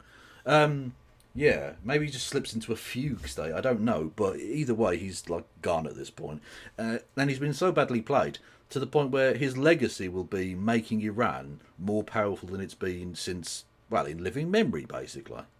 Well, several things. What's funny is that his justifications for doing so are just like entirely logical and reasonable. They're watching the Democrats like have a meltdown, like the centrist Democrats have a meltdown about phrases like, well, everyone else has ballistic missiles. Everyone else is allowed to have nuclear power. Yeah. Why can't Iran have it as a treat? I'm like, maybe you should potentially like take that up in with Cuba as well, Trump, right? Yeah. Maybe so. And again, that's all that Iran really wanted anyway. I'm sure there were hardliners who wanted a nuclear bomb, but most of them just went, maybe we could stop the power outages with like nuclear power, maybe. The thing is, what's crazy is that in the MOU, like Stephen pointed this out this evening, is that it says Iran will reaffirm its commitment not to develop nuclear weapons and enrich uranium up to the point with which that it would be useful for nuclear munitions. Basically, making the very clear point that it was already the position of the Iranians to not have nuclear weapons. There was a fucking fatwa. Well, it literally, the JCPOA literally had the same thing. Like, Iran was already committed to not having a nuclear weapon. And, by the way, even when America pulled out of that plan still went ahead with the Europeans. They still stuck to it. Like, they're not actually the rogue nation that people think they are. Now, don't get me wrong. The Iranian government are incredibly repressive to their own people. They're not people monstrous, yeah. I like in any way whatsoever. But I don't have to like a government to realise that they are the government of that nation and that the people of that nation deserve to have power. Like energy, like the lighting in their houses and regular energy supply. And literally like under the sanctions regime, because the military parts are part of the sanctions, they can't even get civilian aircraft parts. So they're basically, their internal flights are done on the rickety, like very, very dangerous planes. They can't even get fucking civilian parts for these planes anymore. Like, it's just a fucking disaster waiting to happen. This is not sensible. Why do this? Why, like, considering that literally just across the fucking border you have actual tyrants who are engaged in actual terrorism all across the fucking world in the form of the Saudi Arabian funding of terrorism and such, that we're friends with. So if you can be friends with Saudi Arabia, you can be friends with Iran. Stop being cunts. And like on top of this, I think that having a more normalized relationship with Iran will probably deter them from that kind of stuff, right? Like, it's all go all the way back to Kissinger doctrine about economic interreliance and wanting to build more relationships of more trading relationships so that you make it less likely to go to war in the future, right? Like, and what's interesting is that a lifting of sanctions, more economic prosperity for Iranians probably will make the regime less hardline. Like, what was interesting is that when the war started, I was like, it's over for the reformists. Reformism is politically dead in Iran. It's gone forever. They tried reasoning with the monstrosity of the American empire, and all it led was to having their bridges blown up, having like petroleum rain upon the people of Tehran. And reformism was clearly a busted flush, and the hardline politics would be the only way forward. And we now have Masoud Pezeshkian being able to brandish the MOU to the people of Iran as a total victory, really. Oh yeah, 100% victory. Literally, this may be remembered not in terms of because Americans didn't die, but like in terms of the geostrategic defeat. This is Vietnam level. This is complete 100%. And utter. There's no victory in this for America in the slightest. No, there isn't. You're absolutely right. And so maybe this does actually leave a door open for the reformists to continue to act. Because I genuinely thought it was totally over. I guess because I didn't think that the war would end with total US capitulation. And the signs of US capitulation, that's going to go gangbusters politically for Pezeshkian and the reformists in Iran. And on top of this, like lifting of sanctions, greater prosperity for Iranians means that if under Pezeshkian we see living standards significantly raised, which obviously they will do with the lifting of sanctions, then he'll be able to not just have a military victory and a political one, but an economic victory too. And that will be another plus point for the reformists. Well, exactly, it definitely has strengthened their hand. But regardless of that, what it's also done is strengthen the hand more broadly of the Iranian establishment and made it far less likely that there's going to be this massive overthrow. Because a regime that was facing very, very significant internal problems in the form of those massive protests, if you remember, is now, as is always the case, when you start bombing people, it doesn't turn them against the government. It makes everyone rally round the flag. It's always been the case every time this has ever been tried. Literally, whether it be the British rallying around the flag or even the Nazis rallying to the flag. Because they basically, the strategy is, or the reaction that people have is saying, fuck you, we won't be defeated, to the people who are bombing them. And so they will rally around it. And now the support for the regime, as they call it, is massively higher than it has been at any point for decades. You've made them more popular and powerful than they could have dreamed of being 6 months ago. So absolutely foolish are they? And again, it does have to be brought back. I know we shouldn't do great man theory bullshit, but like the will of one man to avoid going to prison for his corruption has led to the deaths of, hundreds of thousands of people, probably. We don't know the exact number, but if you look at Iran and Palestine and Lebanon and various other places they fucking bombed, it'll be hundreds of thousands by the end of this, I'm sure, and a geostrategic massive loss for both America and Israel. Yep, 100%. Amazing shit, genuinely amazing. I didn't think I could engage in this much Schadenfreude. I really didn't think that this level of Schadenfreude was possible. And I live in a country where Keir Starmer is hated, and I hate him too. Yeah, exactly. Yeah, absolutely. But just to see America humbled so badly, like this is where, and ultimately this is where strongman politics actually gets you, because it doesn't actually work fundamentally unless you are the biggest, powerfulest, the only dog in town. It doesn't work, and America aren't that anymore. Maybe they were 30 years ago. They're not anymore. China is there. India are a rising power. Russia can hold its own. Iran can hold its own. You know, like the American empire has not learned any of its lessons of recent outings and excursions in Muslim lands, let's say. They've made the same basic mistake of being led by the nose by Israel. What's interesting about Trump really is that he's a Democrat, right?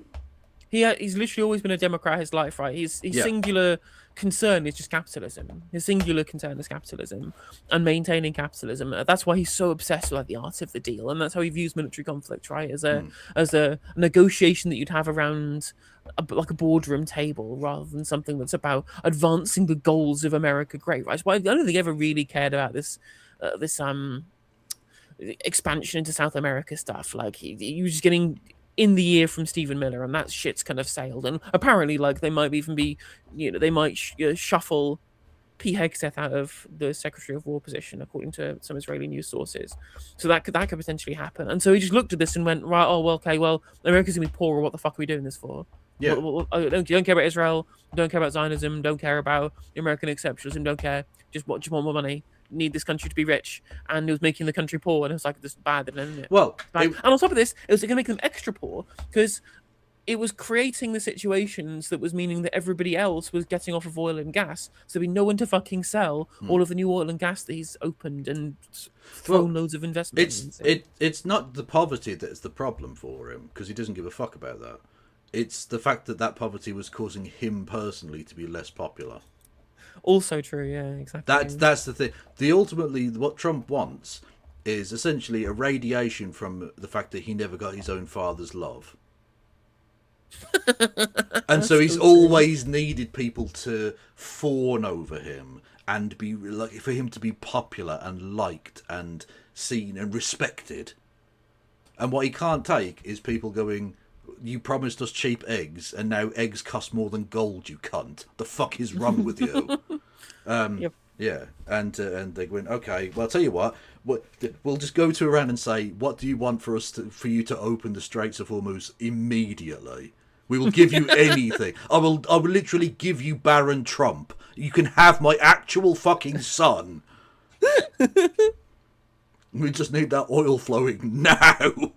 That's it. 100%. Which is interesting, like that now is the perfect time to be able to strike while the iron is hot. Yeah. And of course, the Democrats are not doing that, and they are wanging on about how terrible it is that the Strait of Hormuz has been opened. And I'm just like, well, because I mean, like there's so many easy wins here. You've incinerated huge amounts of money for nothing. You've killed Iranians for nothing. You've ruined geopolitics for nothing, and we're in a worse position than we were before. Easy way of covering it. And all they're like, oh no, look what he's done for the Iranians, this is so bad for our support for Israel in the region. Oh fuck off. Because they're cocks. They're Israel cocks. Yeah, the AIPAC money only keeps flowing if you do what Israel wants, which is to continue bombing Israel. Not bombing Israel, bombing Iran. And allowing Israel to bomb everywhere. Yeah, that's true. I mean, what's interesting is I think that Trump and Vance turning on Israel, or at least not being as cocked to Israel, and that's really going to affect where the base goes as well. That's real interesting. Yeah, because they're Zionists in a broad sense, but they're Trumpists first. Well, there are, of course, just conservatives. There are neocons, especially older neocons, who just support Israel because they've been told that their entire lives, right? But like, especially kind of the newly minted MAGA coalition, they're cattle. They are literally cattle. Yeah. They are rats following the Pied Piper, right? That's all they are. And they will literally do and believe and say and follow whatever Trump says. So as soon as Trump says Netanyahu is bad and Qasem Soleimani was a mad genius, they'll believe him. Exactly. Honestly, I can't wait for him and the fucking the Ayatollah to go golfing. Oh, honestly, world peace. Let's go. Get the Ayatollah, Donald Trump, Kim Jong-un, and Xi Jinping all together to have a round of golf at Mar-a-Lago. Peace in our time. That would be amazing. Honestly, it would be amazing. And ironically, Trump would be the one most likely to be assassinated.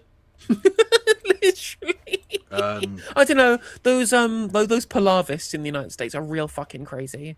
Yeah, did you see the Pahlavists literally fucking hassling the Iranian football team? What? Yeah. I thought you were pro-Iran. Like, that's not the government of Iran. They're footballers representing the nation. And you're like, Evil scum! Ah! Yeah, they should be thirsting over them like all the gays were. Literally. Some good-looking boys in that team. Yeah. Just saying. Ally Toller. Although, Although, to be fair, what I will say, it's not much of an Ally Toller anymore, given that it's still Pride Month, and apparently they're not shutting down straights anymore. which is outrageous. Absolutely outrageous. And Emilio Gay got out. Outrageous. During Pride. Absolutely fucking outrageous. During Pride as well. Disgraceful. Apparently turnout is 58.75%. 6 points higher than the general election. Which is pretty good. I mean, Well, I say it's pretty good. It's still... it fucking matters, right? Yeah. Like, Keir Starmer waltzed into government off the back of apathy and like despondency, didn't change anything, and then made himself a lightning rod for everything that everyone hates about the country, and of course, rightly so. Yeah. And I'm like, yeah, now people are motivated to vote. Of course they are. Why would you be motivated to vote when your choices at the last election were all just for the fucking same bland pish? Yeah, basically. Yeah. Trump is one lucky guy. Several attempts, only one staged. He managed to waddle away every time. I'd be surprised if we don't learn in coming decades that at least one of those was staged. Yeah. It happens like it's too convenient at this point, I think. Although, to be fair, Americans tried to assassinate Fidel Castro 1 million times and failed, so... Oh, to be fair, he had the biggest dick energy ever, so it might be that he literally had a force field of aura. Second biggest dick energy, I think you'll find, when it comes to other people's failed assassination attempts. Who would the other one be? I mean, it's me. Who do you think it is? Who's been tried to assassinate you? No, as in, it's me thinking about this person. Who else would I be thinking about in this context? Okay, yeah, Tito. Obviously it's Tito, because not only did he dodge all of those assassination attempts, he also wrote the sassiest fucking letter back to Stalin. Which is fair enough. I'm just trying to find the text. Stop sending people to kill me. We've already captured 5 of them, one with a bomb and another with a rifle. If you don't stop sending killers, I'll send them on to Moscow, and I won't have to send a second. Oh, lovely.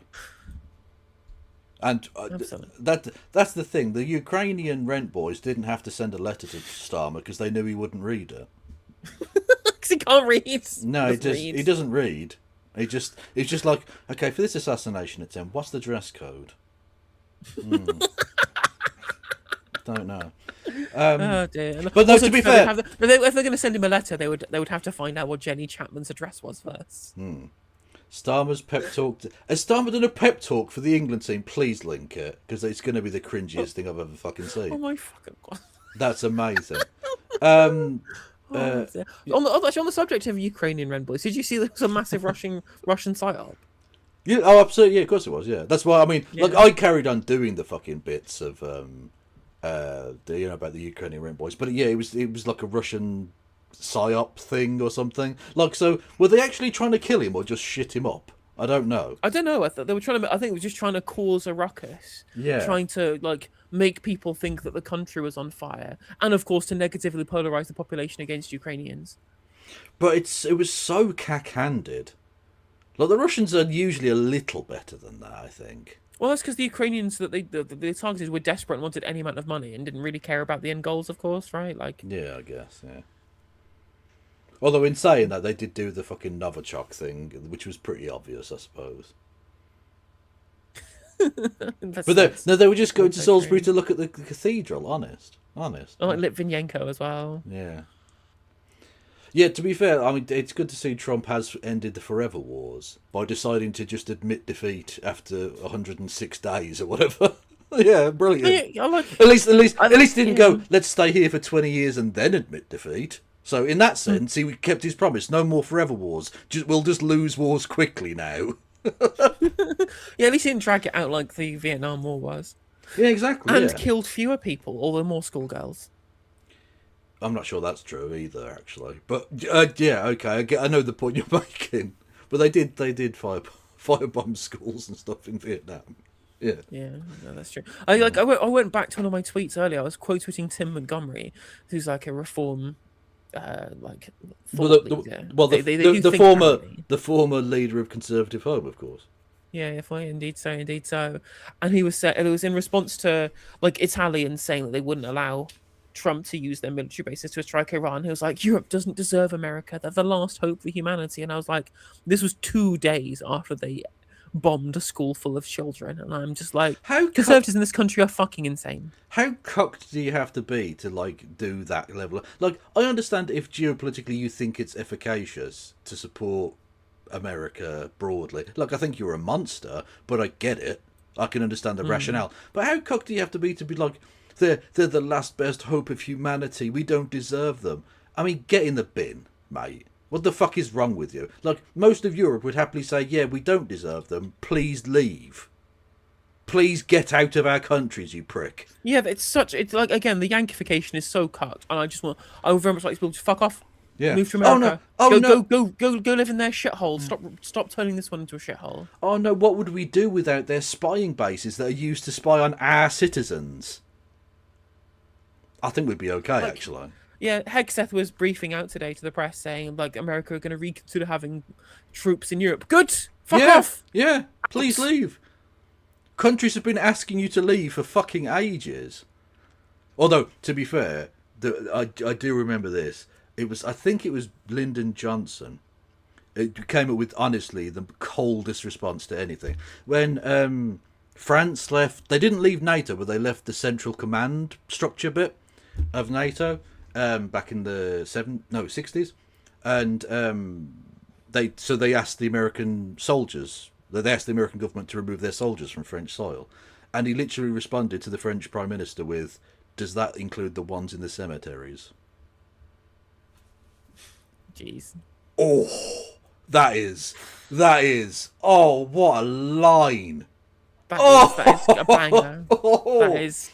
Savage. You absolute monster. That's incredible shit. Love it.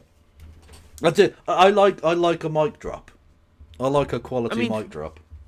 That is true. Who doesn't? I mean, we're in the world of aura politics now.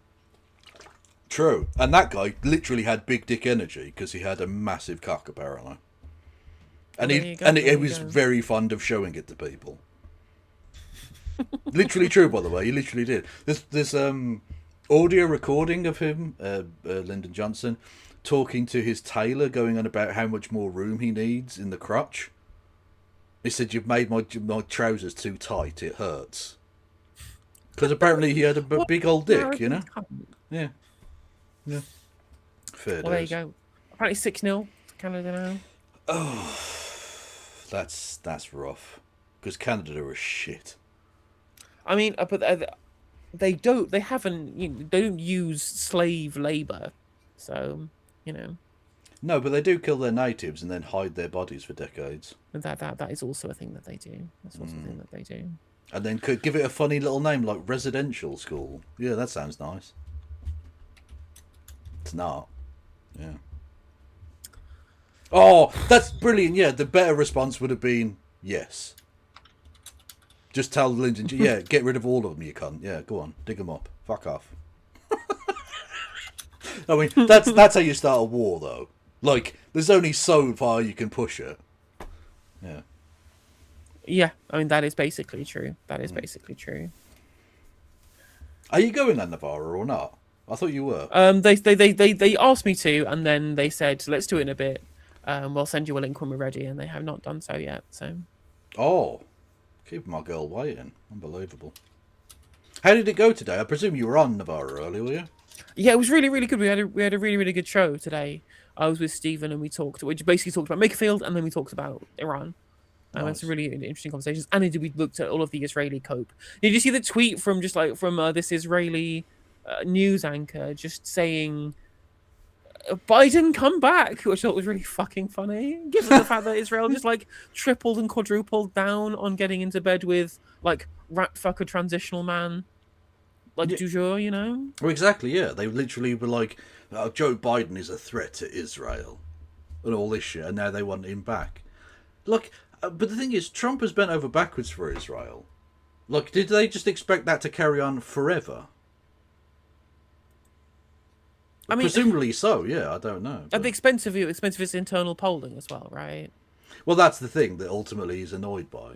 It's the poll. It's not the fact that this has cost lives, because clearly he does never cared about. He's the drone strike king. He doesn't give a shit about deaths, especially brown ones.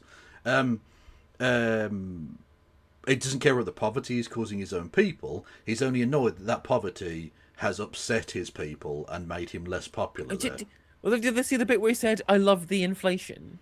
He did say that. His brain is soup. It is. It really is soup. I like when he was talking about the Iran wars. I don't think about the living conditions for Americans. Yeah, exactly. Like, what the fuck is wrong with you? Like, he's such a mentally dilapidated. Like, you can literally almost see inside his brain, and it's the monkey with the symbols. There's just nothing going on there.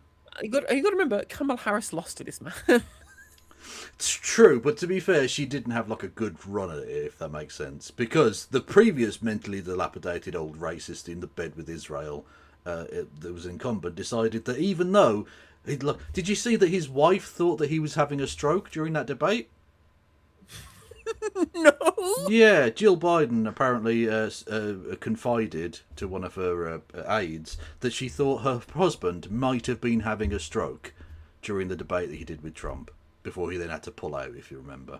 Like, that at that point, if your own wife thinks you might be having a stroke, maybe don't run to be president again, mate. Maybe you should stop.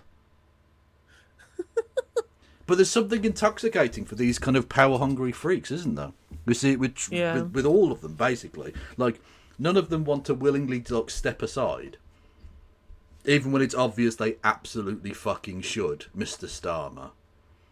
Sorry, Sir Starmer. Sir Keir Starmer, Casey. What's interesting as well is that, like, it can only be bad for the Labour Party if he tries to fight the by-election. Oh yeah, but so the by-election or the leadership contest, it's gonna just fuck. It's at least the David Cameron bit from the Commons. For heaven's sake, man, go. True, which by the way that's such an overused bit. It was used against Neville Chamberlain, which itself was a quote from Oliver Cromwell when dismissing the Long Parliament. For all of the good that you may have done, in the name of God, go. Yeah. And politicians love doing that, love like quoting old shit, rather than like thinking and coming up with something themselves. Hey ho, hey ho. Indeed.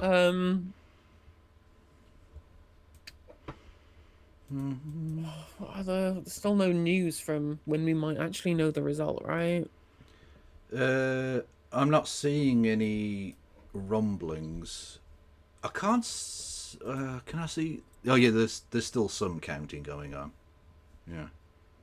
So there's nothing imminent. But to be fair, I wasn't expecting it this early anyway. You're probably going to get it. I don't know, maybe 2 or 3 Tories o'clock. gained from reform in a council by-election in Essex. Oh, the Kemenaissance is beginning. The Kemenaissance is with us. Mm-hmm. Full-time Canada 6, Qatar 0. Or they did have 2 players sent off Qatar. So. Reform sources deny that Nigel Farage has left Makerfield. Rupert Lowe says Restore Britain has done extremely well in the Makerfield by-election. I drove a lot of reform support until Nigel politically assassinated me. He said assassinated you because you were making the party look insane to anybody slightly to the left of anybody. But of course, the party is still kind of insane, but not quite as insane without you. Did they deny that he left Makerfield by saying he was never actually here in the first place? Because that wouldn't surprise me. Because did you see his video, the promotional video he did, supposedly in the streets of Wigan, and it was green screened? No. I also saw him recycle his going for a pint at the football picture from 2024. Yeah, because he went to a place once, and so did a thing once, and there we go. Look, it's a simile of the thing, not simile, simulacrum of the thing. So it's fine. That'll do. The people are stupid, and this is the thing. He understands in the same way that Trump does that his people are stupid. a significant number of his people, literally, he could go onto Oxford Street and shoot someone dead and he wouldn't lose any support. Basically true. Oh, who broke their leg in that game? I wasn't watching because it's Canada to Qatar, so who gives a fuck? No offence to either the great nations of Qatar, which isn't really a place, or isn't really a nation. It's a petro state in a trench coat pretending to be real. It's an oil refinery masquerading as a country. Yeah. Yes. Reform may all defect to restore. That would be the funniest if Farage doesn't become Prime Minister because all of his MPs, who used to be Tory MPs, go to restore instead. And he's just left there on his own as the one Reform MP left at the end of the Parliament. That would be very funny. I'd be interested to see whether or not the margin of victory for Burnham is more than the combined vote share from Restore and Reform. That'll be interesting. Like, it's so a whether genuine it actually vote cost split. it. Yeah. And again, like, it's worth pointing out as well, like, this is literally probably the most pivotal by-election in British electoral history. Like, Yeah, absolutely. Yeah. It'll literally change the course of history. Well, it'll change the Prime Minister. Yeah. Rarely have the people of Wigan had that opportunity. Well, yeah, well, that's probably why he's been banging on about being from the north so much. Is that, how often is it that people in the north have the ability to have their voice heard on a national level at any point? Yeah, true. This is the most attention Wigan has had from the London media ever. Yeah, it was incredible watching like Sophie Ridge, like during the local elections, walking around Ashton-under-Lyne, just like being really surprised by everyone's negative attitudes. And I'm like, yep, that's what you have when you don't live in the like Oxbridge elite London bubble that you live in, Sophie. Yeah. Oh my God, they're eating. What is it? A pie? What is that? Tell me all about this. Smack bomb pea wet. What could that possibly be? Yeah. Or did you see that Andy Burnham was asked by Labourlist what book most inspired his politics? And he said his own book, which is quite funny. Oh. And he said The Road to Wigan Pier, which is hilarious. He's just like, name literally any book with Wigan in the name. Yeah, because that book isn't really about Wigan as such, really. Like, it's about poverty for a start off. Which, again, you don't seem to have that much of an issue with, Andy. Yeah. What was I going to say? Oh, yeah, I did see Callum from Turned Left interviewing the future Prime Minister. And that's pretty cool. Yeah. I was like, oh, I've talked to him. That's cool. I wonder if you get the Hitler song at him.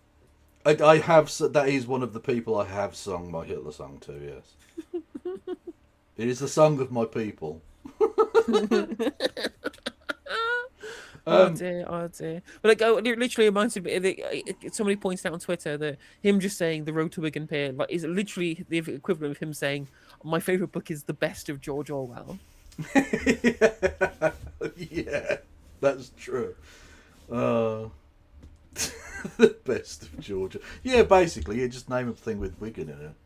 There aren't many Who's winning? books Do we know yet? Aura in chat asks. Sorry, Burnham's most likely won in Makerfield. Arbroath most likely won by the SNP, and Aberdeen most likely won by the Tories.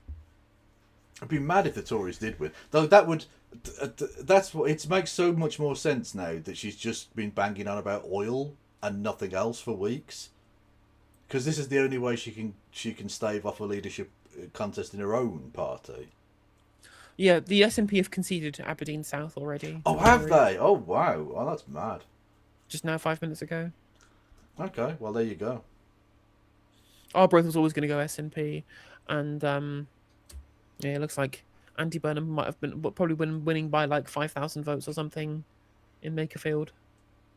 Yeah, I think the mood music coming out is very much the Reform are not expecting to have done that well.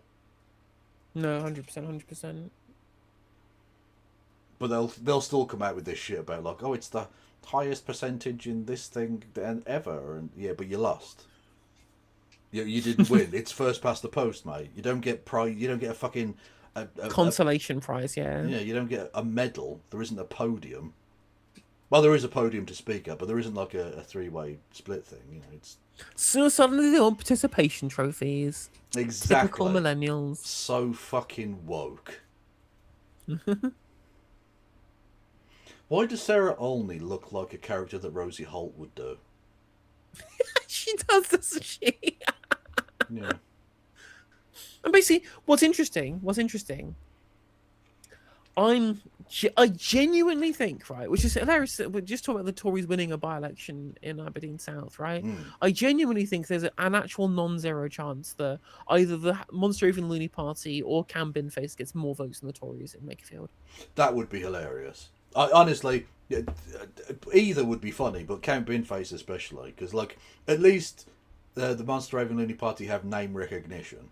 If you lose to Count Binface, like no one knows who the fuck Count Binface is in Wigan, you know. I mean, hopefully the combined meme vote is more than the Tories. That would be good. Just for the Americans watching, the Monster Raven Looney Party are not only mental, but take great pride in not getting votes. Literally, there is a forfeit. If you ever win enough votes to keep your deposit, so 5% or more in the vote, do you have to actually like do a forfeit? There is a punishment for getting 5 or more % of the vote. So if the Tories actively try and win votes and get fewer votes, that would be very, very funny. Also, like, where did the Monster Raven Looney Party get all this money for all of these deposits from?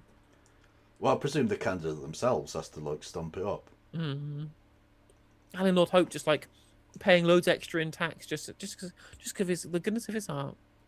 Yeah. And of course, Screaming Lord Such inherited that title from his father when he passed away. And I didn't realise that. that's a joke because Lord. Oh, Such, right. Never mind. Okay. I'm doing a joke about the inheriting of titles because we live we live in a country that's basically still in the fucking Middle Ages. It's true, we do, don't we? Literally, it's so embarrassing that Tony Benn had to literally forego his lordship in order to stay in the Commons. Like, why was that ever a thing? Oh, it's so... Did you see Tim Stanley lamenting the end of Hereditary Peers on the Telegraph? Well, because Tim Stanley's a twat. No, he's such a really odd character. Like, I heard him like really kind of passionately defending the welfare state once on BBC Politics Live, and I was like, he's kind of normal for a Tory. And then you read his columns or you watch him on like the right-wing networks, and he genuinely is the most like insufferable cunt you've ever seen in your life. Yeah, no, he's a posho dickhead. Look, he's the archetype of a posho. He is that person. Yeah, very true. Well, I wonder if the Greens will keep their deposit. Probably not. But to be fair, like they haven't really tried because, you know, keep your powder dry. What's the point in spending loads of money on an election you definitely can't win? Has Burnham won yet? Not officially, but it does look pretty likely. At this point, I'd be amazed if he didn't, because we'd be hearing very different... mood music, yeah. Yeah. Reform would be coming out going, we're definitely going to win, if they were anywhere near winning. There's a have you seen the account on Twitter that's called like Langdon Feminists, and all they do is just tweet about how much they want to jump on Keir Starmer's knob? No. What? They're famous for when you say jump on, you mean like stamp on or ride? Ride. Ah, no, that is grim. And basically, all they do is tweet out in every single thread like about how much they love Keir Starmer and how much they hate them. Everyone else hates Keir Starmer. It's very, very funny. Anyway, what's funny is that they just tweet out, "I wish I could boast that I've always voted Labour. I haven't. I am new to the party. Starmer persuaded me. Once he was in power, I chose to become a member. I'm being proposed for a proposition in my CLP. I've been very active. If Starmer is deposed, I will not stay a member." And I'm like, I wonder who this person voted for before they became a Labour Party member under Keir Starmer. Tories. Yeah, like Yeah. 100% like David Cameron coded, you know?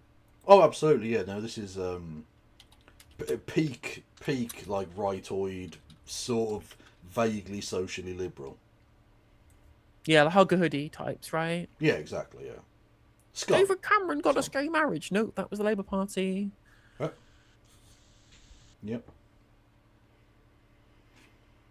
Yeah, the Tories winning Aberdeen is gross. Well, it's not surprising given like what they've been up, what's happening to the economy because of oil stuff, right? Like, but it's so not good, mad. But it's that you're annoyed that neoliberalism has hollowed out your industry, so you're going to vote for the fucking Conservative Party. Like, literally, like this is they're not even being the leopards saying they won't eat your face. They're literally saying we are the leopards who ate your face. Vote for us, and you did. Okay, yeah, well, true. you know what, Aberdeen, go fuck yourselves. Seriously, like, that's mad.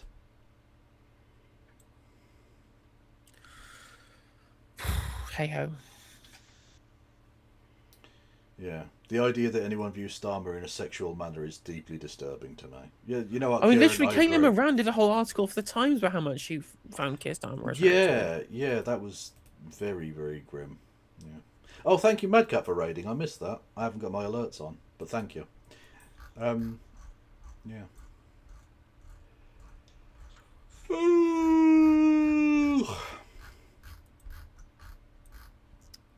Still no news, it does seem.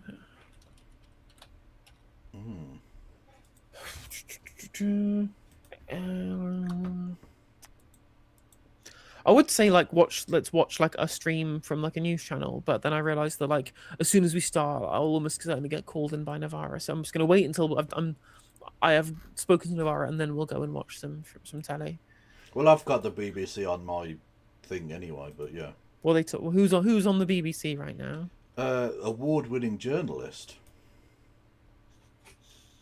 Of course it is. Yeah. Of course it is. Yeah. I've also like breaking news from the meme accounts. After surveying the nation's internet search history for over a year, Sir Keir has announced his intentions to introduce a goon curfew, which would limit goon time from 7 p.m. to 8 p.m., which is must not be very convenient for Arsenal fans not paying the matches at that time. Literally.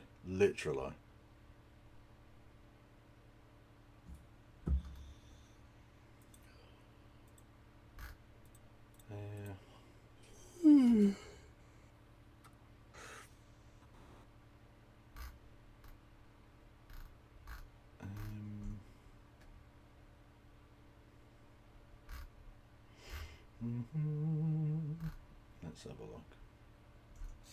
Well, the unemployment figures came out as lower than expected today, and we had inflation steady. So it's funny, the economy is actually doing okay now. Yeah. And I just like Keir Starmer can't take any credit because he's not done anything, and everyone would hate him anyway for all other sorts of reasons because he's terrible at being prime minister. Yeah. Literally. And it's too late for him anyway. It doesn't matter what if he does do good policy from this point. He's held below the waterline. It doesn't matter anymore. He can't come back from the hatred that he already is deservedly drawn. I did see that, Cav. Sorry, someone in chat talking point about operating system level age verification. I mean, it's better than it being done on a platform level, I guess, but it's still not ideal.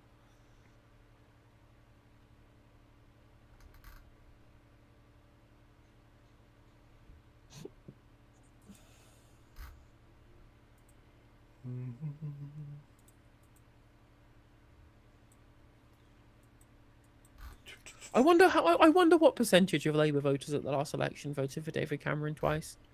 I mean, it would just be a really interesting subsection of people, like the kind of people that voted for Labour, that maybe Labour could win York Outer for the first time ever. Well, exactly. Yeah, that's their coalition now. Is essentially kind of pro-EU old Tories. Oh, that's crazy. I mean, it's kind of wild, but yeah, again, like, because the Tories just can't accept that Brexit was bad, that they just a huge chunk of their coalition just left, mostly to the Liberal Democrats, to be fair. Like it's you know, trade, like free trade. I thought was a whole rightoid thing. Well, That's indeed, why yeah. Harold Wilson opposed it, right? The common markets and shit. Well, that's literally why the old left, you know, Tony Benn and those people hated it, and why Margaret Thatcher campaigned to go into Europe. Yeah. Yeah.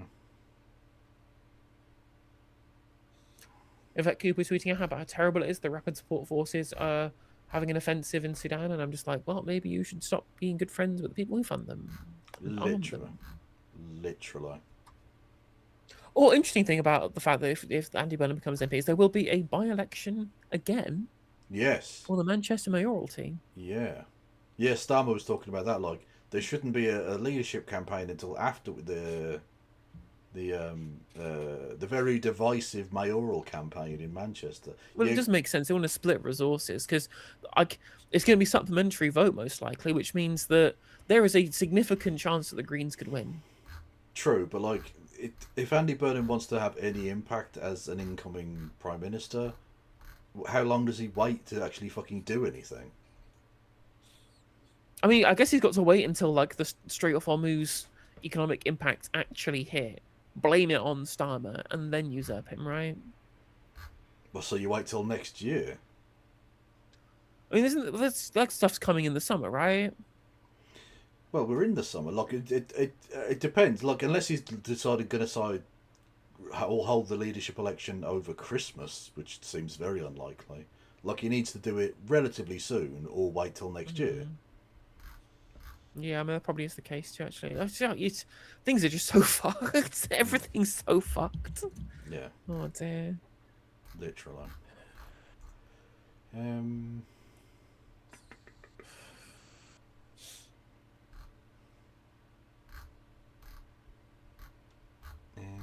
Just looking through, seeing if there are any news on anything at all. Telegraph are moaning about the fact that Andy Burnham could call an early general election and he might win it if he does. Which is very funny. Would he? Like, it's still it's still the Labour Party who are like hated as well. Like, I don't, just because a new guy comes in, that would be fucking crazy to think that he's gonna look. He has a personal following in Manchester, but not anywhere else. And also, like, the Labour Party, like, the MPs wouldn't let him dissolve Parliament because that'd be 150 of them would lose their seats even if he did win. Yeah, exactly. The turkeys are not voting for Christmas, mate. It's not happening. And that would be a perfect way for him to completely eviscerate any good feeling he had from his backbenchers. So he'd be in the same bind that Starmer is in that he can't get anything through because even though in theory he has the confidence of the House of Commons, in actuality he does not. No. I mean, I just feel like no one has the confidence of anybody. Everyone's just like, it's just an entire country just going through the motions again and again and again. It is. It's essentially we're circling the drain, going, maybe we could get someone else to help us circle the drain. Maybe we need a new. Look. I know we've already hit the iceberg, but a new captain at this point might be able to do something. Let's hope he can. Maybe we should. I hope that America invades, like Pete Hegseth was saying that they should, and Matt Walsh was saying that they should, and then they'll lose and give us $300 billion. Well, exactly. Yeah, we'll just shut down the Straits of Gibraltar and the English Channel, and then fuck you. Yeah. If Iran can do it, we can do it. Well, in theory, but again, America has a nuke that we can't really use without them. You know, like it's essentially we're a franchise outlet of the American empire. To pretend otherwise is just dishonest. Yeah, 100%.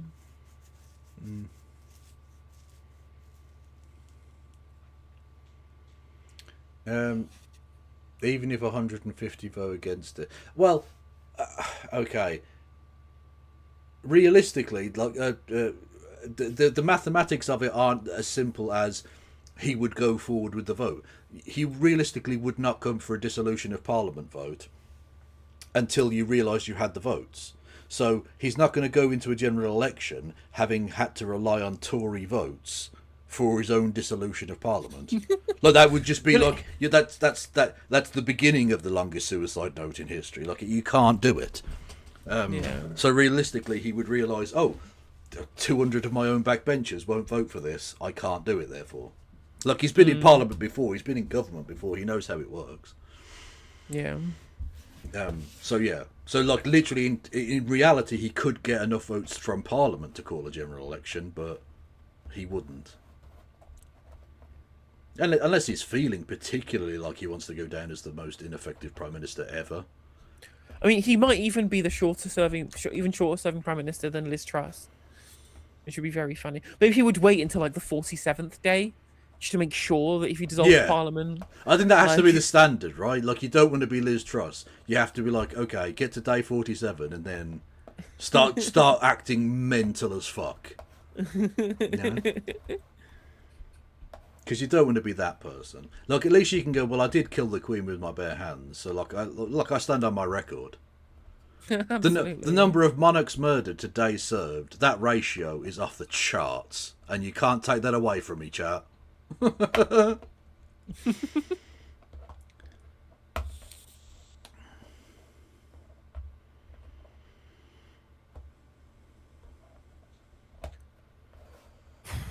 Just one sec, chat. I'm just going to turn off my camera 1 second. You will still hear my voice, just without my face. Screen capture. Oh, that's not the right one. So they already know 45,510 votes have been cast.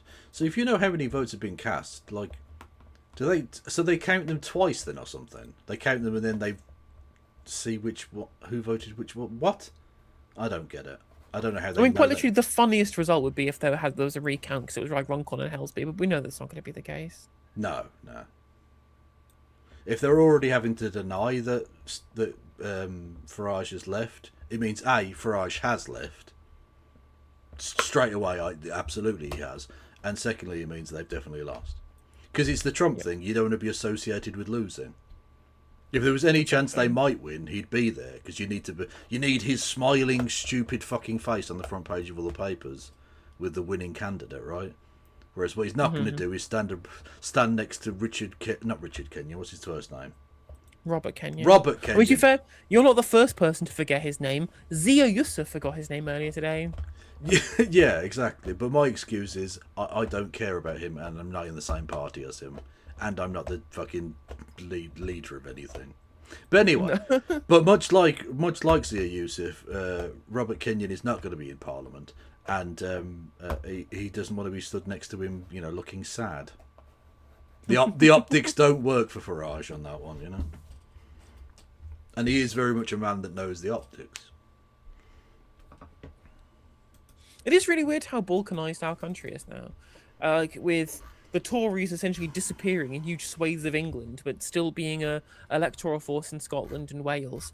Reform being able basically to cobble together an entire majority out of Wales and out of England, and will win 0 parliamentary seats, it looks likely, in Scotland as well. And the Greens basically being nowhere in the Red Wall, nowhere in most of the southwest, but might get mayoralties in Manchester, potentially even Sussex. Have got mayoralties in London. They'll probably sweep through Bristol as well. Just so strange how balkanised everything is politically. Yeah, and it makes the fact that we've got so many 3, 4, and even 5-way splits. It makes first past the post even less tenable, because you're going to have MPs elected with pathetically low percentages of the vote. Because it's been split 5 ways, 23% or something can win it, There's a London council where the Lib Dems didn't even get a plurality of the votes and they have a majority of the seats. Mental. It's not. We don't live in a democracy. It's fucking stupid. It's incredibly stupid, yeah. Such a silly country in every fucking conceivable way. No, we're not silly. We're extremely normal, Kevin. We're not just normal, we are sensible. We're so sensible. Where's at James Sensible to give me the commentary that I need at this moment? Yeah, I wonder if he's going to be on. I mean, presumably he'll carry on being a client journalist just for the new guy. You know, the king is dead. Long live the king. He might throw a temper tantrum like all the people on Threads, and by all means, chat. When Andy Burnham wins and he states his intention to challenge Keir Starmer, yeah, you better believe I'm going to go through like a whole ass stream of mocking people on Threads. Yeah.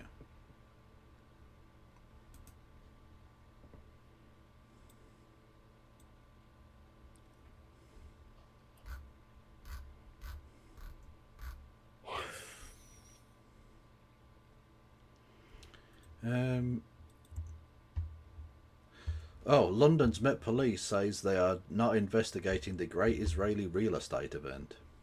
What a surprise! What a surprise! That's crazy.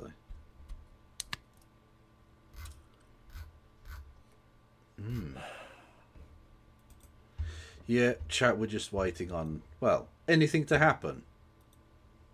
Tell you what, Jenna, someone in my in Discord added me to say that James O'Brien's segment today was funny. We could watch that while we're waiting for something actually to happen electorally. Yeah, if you wanna. Yeah, we can do that. Yeah. Apparently, John Craig interviewed Count Binface on Sky News 20 minutes ago. We could watch that.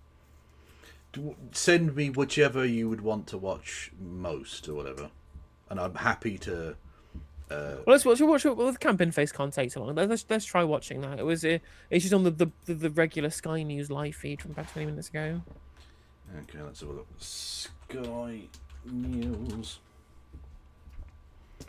live. Here we go. Goal chicken now. Oh, I hate adverts. I need to get preamed up. Chicken.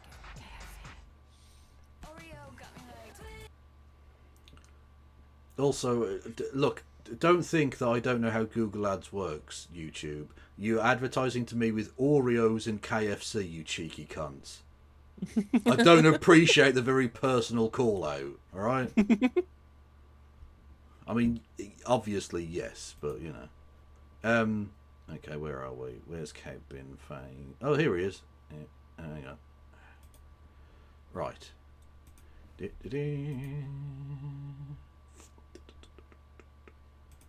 No, that's not the right one. That is the right one.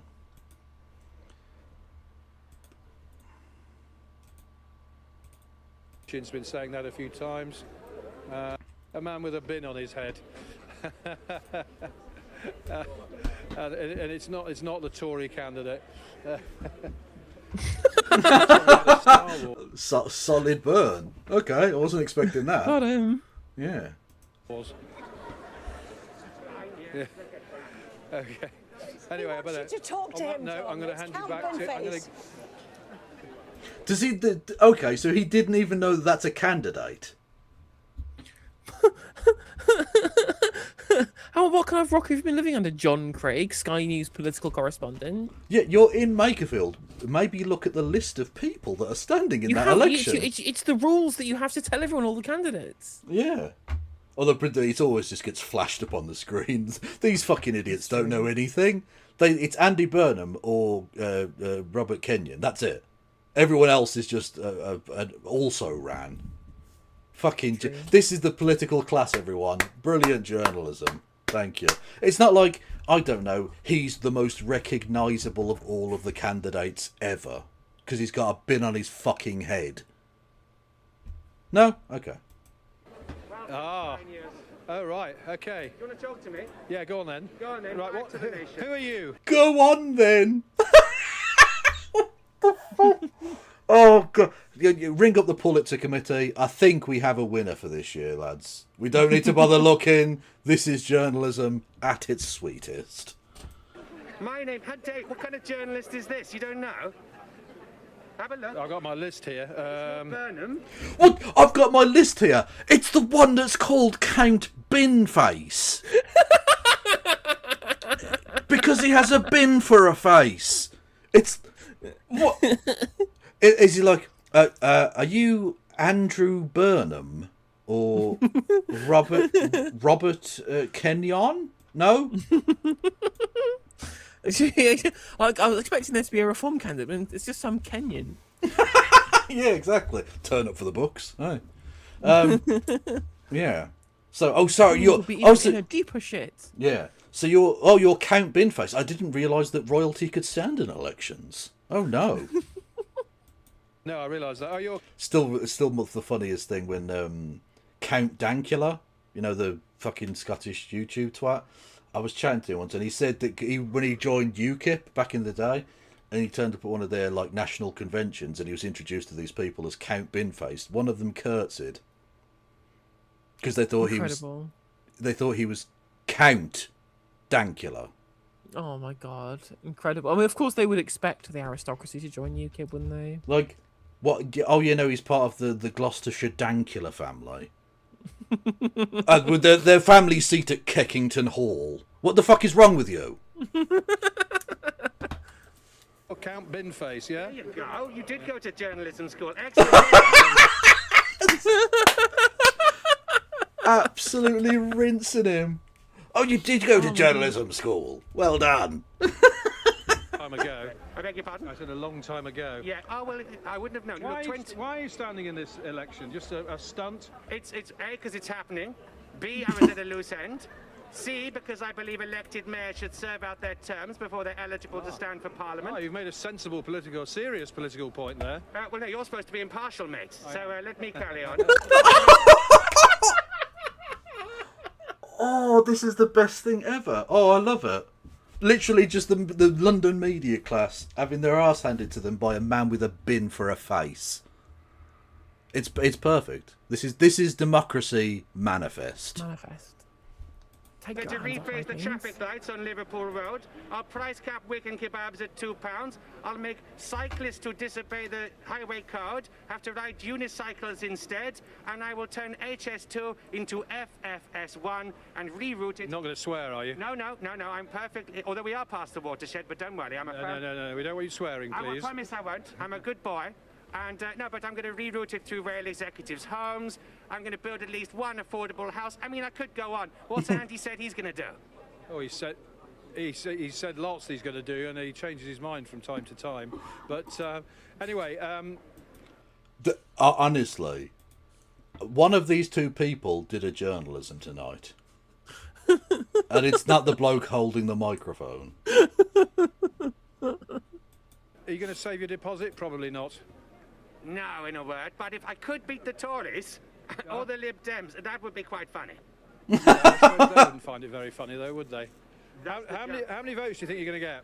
Well, I'd be happy with one. Do you live in the constituency? I do tonight. You don't. But do you? No, of course not. I don't live here, no. Why should I? Well, a lot of candidates like to boast that they're local. You're obviously not too concerned about that. He pretends to be intergalactic, you dopey bastard. He's not even local to Earth, according to law. You know. This is honest to God. What Americans? What do you make of this? As outsiders, are we the most normal island? Really? It was extremely normal. By the way, if you're enjoying the content, if you're enjoying the excellent content that we're providing you with, you can subscribe. It's free. You can become a member on YouTube. It's only 99p. It's cheaper than a can of Red Stripe. You can super chat, have your message out. You can even gift memberships so that more people have the green names. There are quite a lot of grey names in chat today. Let's spread the green names with some membership, shall we? Yeah. Also, yeah, that's a very good point in chat. Does Andy Burnham live in the constituency? No, he fucking doesn't. I mean, like Rob Kenyon even said that. Like he said, Yeah. I'm off to cast my vote. Something that Andy Burnham can't say. Yeah, exactly. Because like he lives local, like he's the mayor of Greater Manchester, but he lives in Manchester, which is a different place to Wigan. It's true. It's true. Yeah. Well, I'm looking at the putative Prime Minister Nigel Farage. He spends more time in America than in Clacton. So you don't think Mr. Burnham's the putative Prime Minister then? Well, they both putari, putatas, that they will be the next. But, I don't know what he just said, but I love it. I don't know what incredible. Yeah. I assume it's as real as when Jacob Rees-Mogg used to just come up with random Latin for no reason. Yeah. Okay. Yeah. Oh, yeah. Literally, 'cause he did. It's just incredible that Jacob Rees-Mogg just learnt a bunch of phrases in Latin so that he could sound posh than he is. Yeah. Incredible. Also, thank you, Piss Baby Grandad, for the 10 gifties. Appreciate the support. That is an amazing name, by the way, sir. Love it. I think at least Andy feels like he's slightly local to the area, but that's something. If I was to he win... used to be the MP for Leeds, just not very far from here. Exactly. If I win, I swear... That's not going to happen. Well, exactly. So I'm going to say, I swear I'll move to Makerfield if I win. Okay. I'm sure they'll all be delighted. Well, I'm sure there's other people who want to interview you. Thank you for talking to Sky News. It's my pleasure. Well interviewed. Well done. Absolute king shit. That's worth a vote in of itself. That alone. Also, Layla gifted 10. Thank you for the gifts, Layla. Appreciate the support. Absolutely incredible stuff. Count Binface. You know what? Put him in the Lords. Fuck it. Honestly, I think the Green Party should do that. Yeah. Services to comedy. Let's go. Yeah. Thank you, Gietru, for the 5 gifties.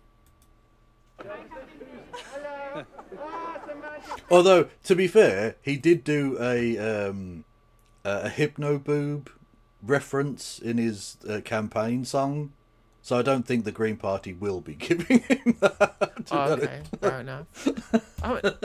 But you know, I mean, Cav says that it's not cheaper than a can of Red Stripe for you because you were looking at a 4-pack at Asda and it was £7. Well, that makes it is cheaper because a can of Red Stripe in that scenario is £1.75. Yeah, which is of course more than 99p. What you've done there is the opposite of mathematics. What you did was saw a greater number and think it was actually a smaller number. So, also, apparently there's another tiny bin face moment if you keep playing. Okay. Oh! Well, Anna, I think I got the short straw there. A crowd of people watching that. I mean, Well, you can call him proper journalism because, like, you literally didn't know who he was. You said this is a man with a bin on his head, and didn't know that the candidate called Count Binface might be that person. Thank you, Hi Ezra, for the $5. As a USCN, I find this no less normal than anything happening here, but definitely more entertaining. And it is one good thing about the UK political culture is that we do genuinely have like significantly more like meme funny politics to take the edge off, whereas like never kind of happens in the United States. I mean, they have Jill Stein, who's a meme candidate, but she's not funny. She's just depressing. The greatest meme candidate country in the world is Brazil. Because in Brazil, you don't have to stand under your own name. No. Well, I suppose you don't hear it because you can call yourself Count Binface. But you can, like, literally pretend to be someone else. So at every election, they always have loads of people called Lula da Silva. They always have loads of people called Bolsonaro. There are several who have stood of Adolf Hitler. They're not Nazis. They just realise the name recognition. Yeah. 100%. So they just call themselves, like, whatever. Loads of Pelés have stood, and indeed won elections as Pelé. Which, you know, I'm here for it. There was I'm forgetting incredibly important meme candidate in the United States. I'm forgetting Vermin Supreme. Yeah, Vermin Supreme, again, good lad. Or the Santa Claus guy who stands in the governorship of Alaska, yeah. Who's actually a genuinely quite based chap, from what I know. Yeah, he's a Demsark, isn't he? Yeah, good lad. Well, you'd have to be. Like, Santa Claus gives out gifts. It's not Tory, is it? Yeah, exactly. What else could you be but some kind of socialist? Yeah. people were filming you interviewing Count Binface, and I'm afraid for me you've lost your by-election king crown because you didn't know who he was, and everybody knows who Count Binface is. Well, no. Look, no. This is very unfair. How can you expect a journalist to A, have done his research, outrageous, and B, to put two and two together that the man with the bin for a face might be Count Binface? No, you cannot be serious. Outrageous. The standards people hold these journalists to. Really. Let's be honest about it. But anyway, he's still there. He won't leave you now. Of course, I don't live in the area. Was the mantle? Go on, John. Yeah. I was going to say I don't normally interview those sort of candidates, but I think you. Oh, too good for the meme candidates, are we, John? Well, I mean, all I'll say is maybe if you did, you'd be more fucking prepared for it when it does happen. Because what you did then was have your arse handed to you by a silly man pretending to be an alien in a bin. And as a journalist, that's not a good place to be. So maybe get off your high horse, you dickhead. You're not even good enough to have done your research to know who the fuck the guy is, and yet you think you're better than him? I mean, has every single journalist in this country, every mainstream journalist, just continue to get humiliated by people, you know? Well, because they're shit. They're shit. So anyone who knows anything, and to be fair, like, Campaign Face is a joke candidate, but has stood in lots of elections, and clearly has a media savvy. Yeah. That this man, it's kind of like not knowing who the Monster Every Leaning Party are. Yeah, exactly. Like, you think he would know. Like, didn't he stand in Keir Starmer's election? The general election, I think. Yeah. Yeah, you definitely saw him, because he was stood next to the Prime Minister. Or the man who was going to become Prime Minister very soon. You know what I mean? Like, there's no real excuse for that. And again, it's written on the piece of paper in front of him. Look, there's only one of those people he could have been. Yeah. Oh, sorry, Campaign Face was Richmond and Northallerton behind Rishi Sunak, alongside Nick Omalana holding up a massive L. It was an incredible moment where you just got like Nick Omalana wearing the trademark kid sunglasses, holding up an L. Yeah, love it. So he actually was stood next to the Prime Minister, who was soon to not be Prime Minister, but was at the time. So again, there's no real excuse for a journalist not to know this. That's shot. Incredible. It's literally on Getty Images. Incredible scenes. Yeah, lovely stuff. Incredible scenes. Let's see what Sky are up to right now, shall we? Let's scroll forward to the present second. Navarro said they want me on it too, so we do have some time to be able to do some React, Andy. Thank you, Cavs, for the membership. Aberdeen has been nothing short of exceptional. Oh, I don't want to listen to the Tory winning. Oh no. Oh no, how depressing. No, fuck that. Was there another thing we wanted to watch? I think we had like 6,000 votes in Aberdeen South. Wow, that is a more than almost double what the SNP got. Reform in third with 2,000, Lib Dems 1,000, Scottish Green 974. Labour? Anywhere? Maybe they weren't standing. What to allow their brethren in the Tory party to win? Yeah, that makes sense. Yeah, I mean they're literally ganging up on the nationalists. Yeah, Unionist Alliance, eh, lads? Yeah.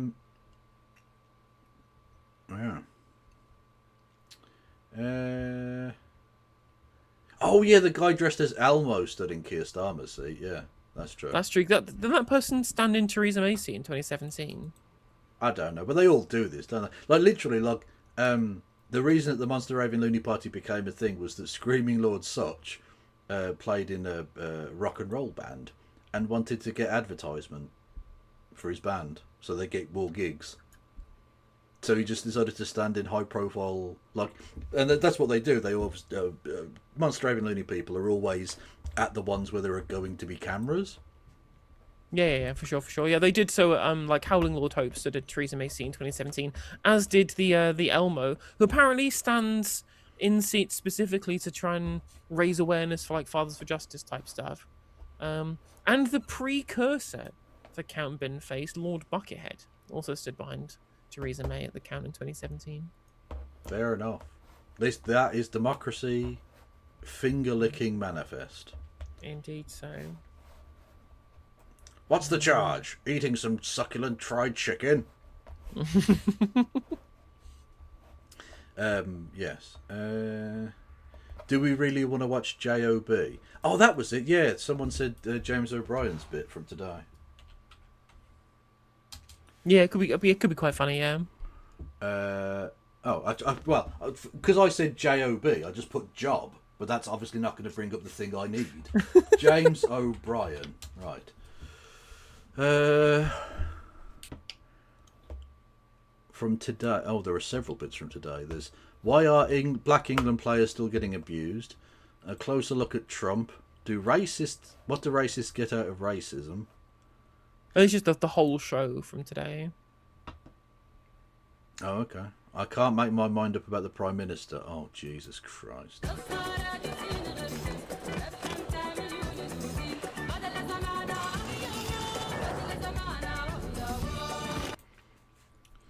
Okay, that's a tortoise. That is a tortoise, and not in fact. Why are these people putting up adverts for your train operating companies that are just about to get nationalised? Why are you just incinerating this money for?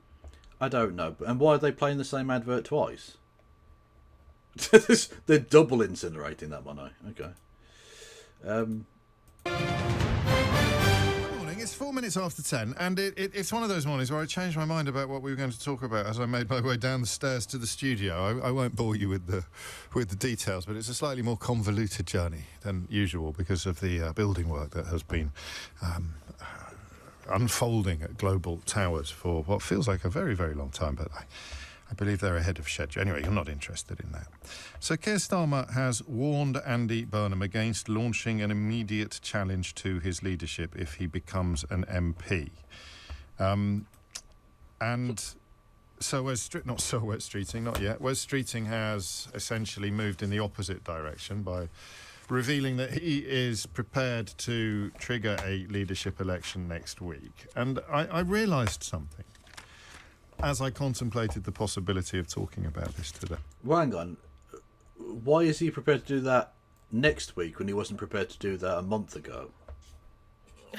Has he somehow got more support now that there actually is a viable candidate on the scene? I mean, there's definitely a rally round the flag effect from the fucking briefcase wing, who were kind of dejected rather than engaged before, right? But like, surely not, right? Did you not see? Did you see the people on like, someone on Twitter, someone on Threads, like sending direct messages to the PM to tell them how much they loved him? I don't get the briefcase. I don't get it. It's so pathetic, isn't it? I don't understand the SKS crowd. I don't understand their mindset. What do they think has been good about anything here? I don't know, but yeah, there are a very, very small but incredibly loyal number of people there. As I sort of changed my mind as I made my way down the stairs, I realised something, and I'm a little bit reluctant to tell you, because it's kind of my job to have not just positions and opinions, but also the courage of my convictions, and because I'm rare for a radio phone-in host, the evidence and the facts to back up whatever opinion it is that I'm sharing with you. Like claiming that certain people aren't proven morally corrupt serial liars? Indeed. Or no, I think clearly he was just honestly referring the facts to the public when he said that Labour under Jeremy Corbyn was the party of Brexit betrayal and Holocaust denial. Fact-based gerbalism.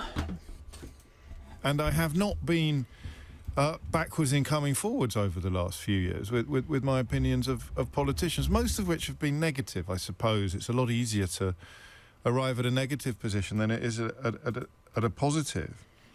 But I don't know whether it's because I've started writing a newspaper column, and so you remember what you wrote last week, and you really know... Who does he write for? Do we know? I'm assuming just LBC Online. Oh, okay. That now you are in a slightly different position from where you were before, even in the space of a week. Listen, I'll stop flanneling around, and I'll just tell you straight, shall I? I still can't make my mind up about Keir Starmer. I feel I should apologise to you for that. And I'm not entirely sure why this is. I think... Oh, no, he writes for the I. Oh, interesting. Yeah, okay. I have to look into all of that. Why I? Sorry, are you a Geordie now? What? It's partly because he does relatively regularly something that I find quite impressive. I think the online... What the fuck are you... Okay, Kev, like, you can't get that angry straight away. Just... You need to pace it, otherwise you have a fucking heart attack. stuff that he's done this week is really powerful, really important. You know he's getting something right when they're lining up lawyers from places like 4chan to start whining about how they don't know what they're talking about and they won't be able to do it. I'd rather they tried, lads. I'd rather they tried. What's the alternative? Just sit there and watch the country crumble. Take on the actual companies. Yeah, do anything to actually stop the companies from that. Like rather than turn the tap off, I'm just going to put towels on the ground to soak up the water that's flooding. What? And of course, when you look at things like the Workers' Rights Bill and national living wage legislation, and there's quite a lot there to get your teeth into. We can all list the U-turns, we can all list the reverse ferrets, we can all argue about whether that was evidence of somebody listening and then changing their minds, or whether, as is my opinion, it was evidence of people not having really done the working out and the calculations before they announced the sum or the results. But I still, and I mean, is this a good thing or a bad thing? And again, like, you know how you just deliberately forget the bit where they actually did the whole, like, subterfuge before now, right? Yeah. Like, he's correct to say that they didn't know what the fuck they were doing. They had no plans, right? But they did have one plan, and they executed it very well, and you fucking ignored it. Yeah. Is it a good thing or a bad thing? Oh, fuck. I need to get premium. This is ridiculous. You're forcing me to have to give you money, YouTube. This is abuse. And then, of course, you've got this curious affinity for stability. You know, the idea that 2 years into a premiership is ridiculously early to be calling time on it or concluding that it's a complete failure. And then you've got the thing that I think we touched on yesterday, with that absolutely... Maybe like literally having the lowest approval rating of any prime minister ever, and the Labour Party getting obliterated at multiple sets of local elections. Maybe that's that is the sign of the times, James. Right? Or it's ridiculously early. Who cares? Yeah. The winds have blown. You know. You don't need premium. You need ad blocker. That's the problem. If you use ad blocker on YouTube, they choke the fuck out of your bandwidth. They do. Like, it just becomes basically unplayable when you're live streaming as well. So that doesn't work. Insane but incredibly widespread story about Keir Starmer, the arsonists who set fire to Keir Starmer's former home, being unpaid rent boys, angry over their outstanding bills. Do you know? Well, yeah. I mean, to be fair, that is true, and that did happen. So sharp. Fact. Sue me, Starmer. What are you going to do? No, I don't know that I'm ever going to get over that story. I've written about it a bit in today's newspaper. If you want to have a look at where I am, because I can't believe that has happened to our country. I've been given a link to go and jump in Navarro, so I will pop out. Feel free to keep watching James O'Brien if you want. Like, I will come pop in later. There's hours and hours of that shit. Yeah. Apparently, also Thangam Debonair and Sarah Potion were at each other's throats on Sky News. That might be worth watching at some point as well. Okay. I'll see you in 15 minutes or so, maybe. Okay. Bye. Well, there you go, chap. The political landscape has changed a lot since then. But at that point, Labour were on 33% of the vote, so really narrowly behind the SNP, who were on 35%. Now, as you say, down in fourth place, and above them you've got Reform UK, and then the Conservatives coming in second in this seat, Arbroath and Broughty Ferry. So that is really interesting. And it's also just worth remembering, exactly as John Curtis was saying, I mean, these are by-elections for the Westminster Parliament, but they come only really a couple of weeks after the Holyrood elections, where the SNP were really dominant in that. So, you know, if you look at that result, I think it's probably the most expected result of the by-elections that we are getting in during the course of this evening. And it maybe makes Aberdeen South a little bit of an outlier in some ways, where the Conservatives were able to win that in a really significant result with that heavy focus on oil and gas. So I guess the questions really are for the Conservatives: can they translate that big win in Aberdeen South, either through strategy, policy, personality or persuasion, into similarly good results, successful results for them? Chat, is that the sign of a healthy Labour Party? Is that a good result for Labour? I'm not very good with numbers, Can anyone can people pass this graph for me and tell me like what's? Okay, I'm not a calculator, you know. Like is that good or bad? Who's to say? Elsewhere, the SNP are going to be pretty happy with that result, though, because as you say, from the general election in 2024, they've really substantially increased the majority that Stephen Gethin's had won. He now obviously sits in Holyrood as a minister. And you can see just how delighted the new MP for Arbroath and Broughty Ferry, Lara Bird, is. And interestingly, fact for you, Arbroath has stuck with the party that it chose at the last general election, but Aberdeen South was the 12th by-election in a row when the seat actually changed hands. So by-elections can quite often produce all sorts of results. And they don't normally favour the incumbent party, so the SNP are perhaps even more chuffed with that result that they've just got. Yeah, well, Lara Bird looks pretty chuffed. A hug there for Chris Law, who is an SNP MP. You could say Laura Bird is flying high. Am I avian a laugh? Pictures. Oh, just as a hug there with Stephen Gethin's, just as we cut away, who is the MP who she replaces. But let's go back to Aberdeen South, and we can speak, I'm pleased to say, to the victorious candidate, Douglas Lumsden. Thank you very much indeed for joining us. Less than 5 minutes after you were celebrating on the stage. No problem. Why do you think you won? Well, I think we had a clear, strong message about the oil and gas industry in Aberdeen and the North East. Labour and SNP are trying to demonise that industry, but many people in Aberdeen depend on that industry for their livelihoods.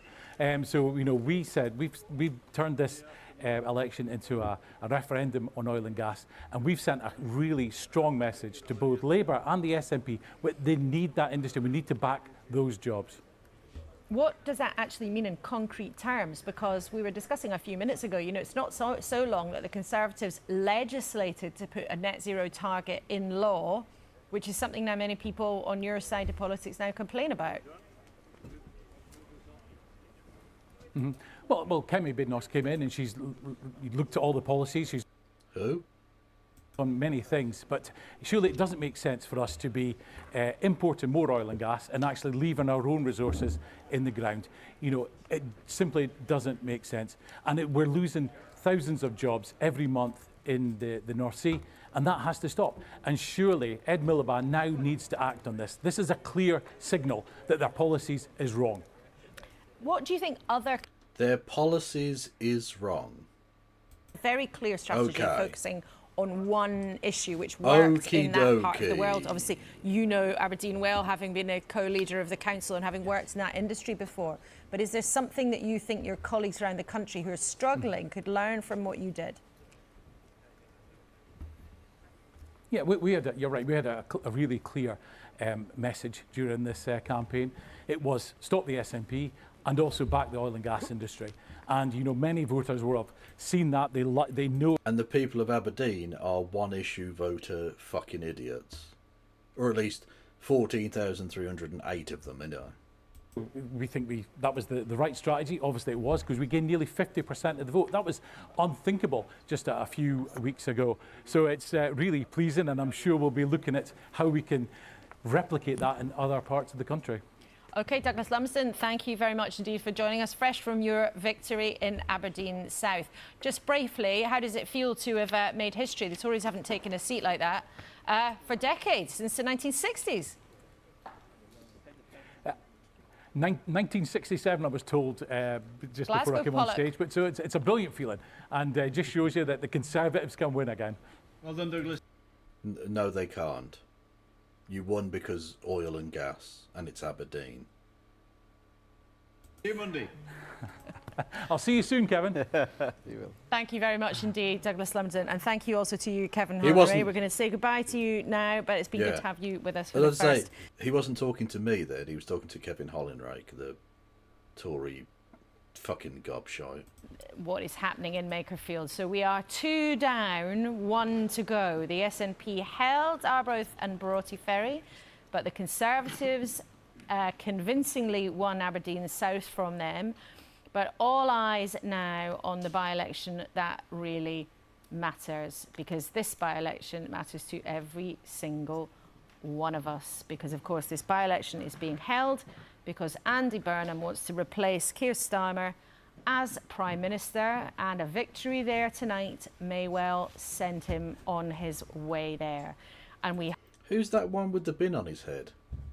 That could be anyone. I bet he's standing for the Lib Dems. Yeah, that's what I reckon. Should decide to go, and the two men should have a conversation about exactly when that might happen. We can talk to Alva Ray, political journalist who's there in Makerfield. And perhaps you're not in there in Makerfield, Alva. You are. Alva, forgive me, you're not in Makerfield. I thought you were in Makerfield, but I'm sure you will have been to Makerfield in the last few weeks. She's in South London. Remind us, though, the overall political significance of this. Well, this is really about the Labour Party and the country looking at changing the Prime Minister through a really unprecedented, extraordinary, pretty gutsy move if Andy Burnham and the people around him manage to pull it off. But it's a really, it's a high stakes, high wire operation, and it's not over yet. I mean, as you've been saying, Laura, Labour sources are pretty optimistic about the result at this point, but we still don't know.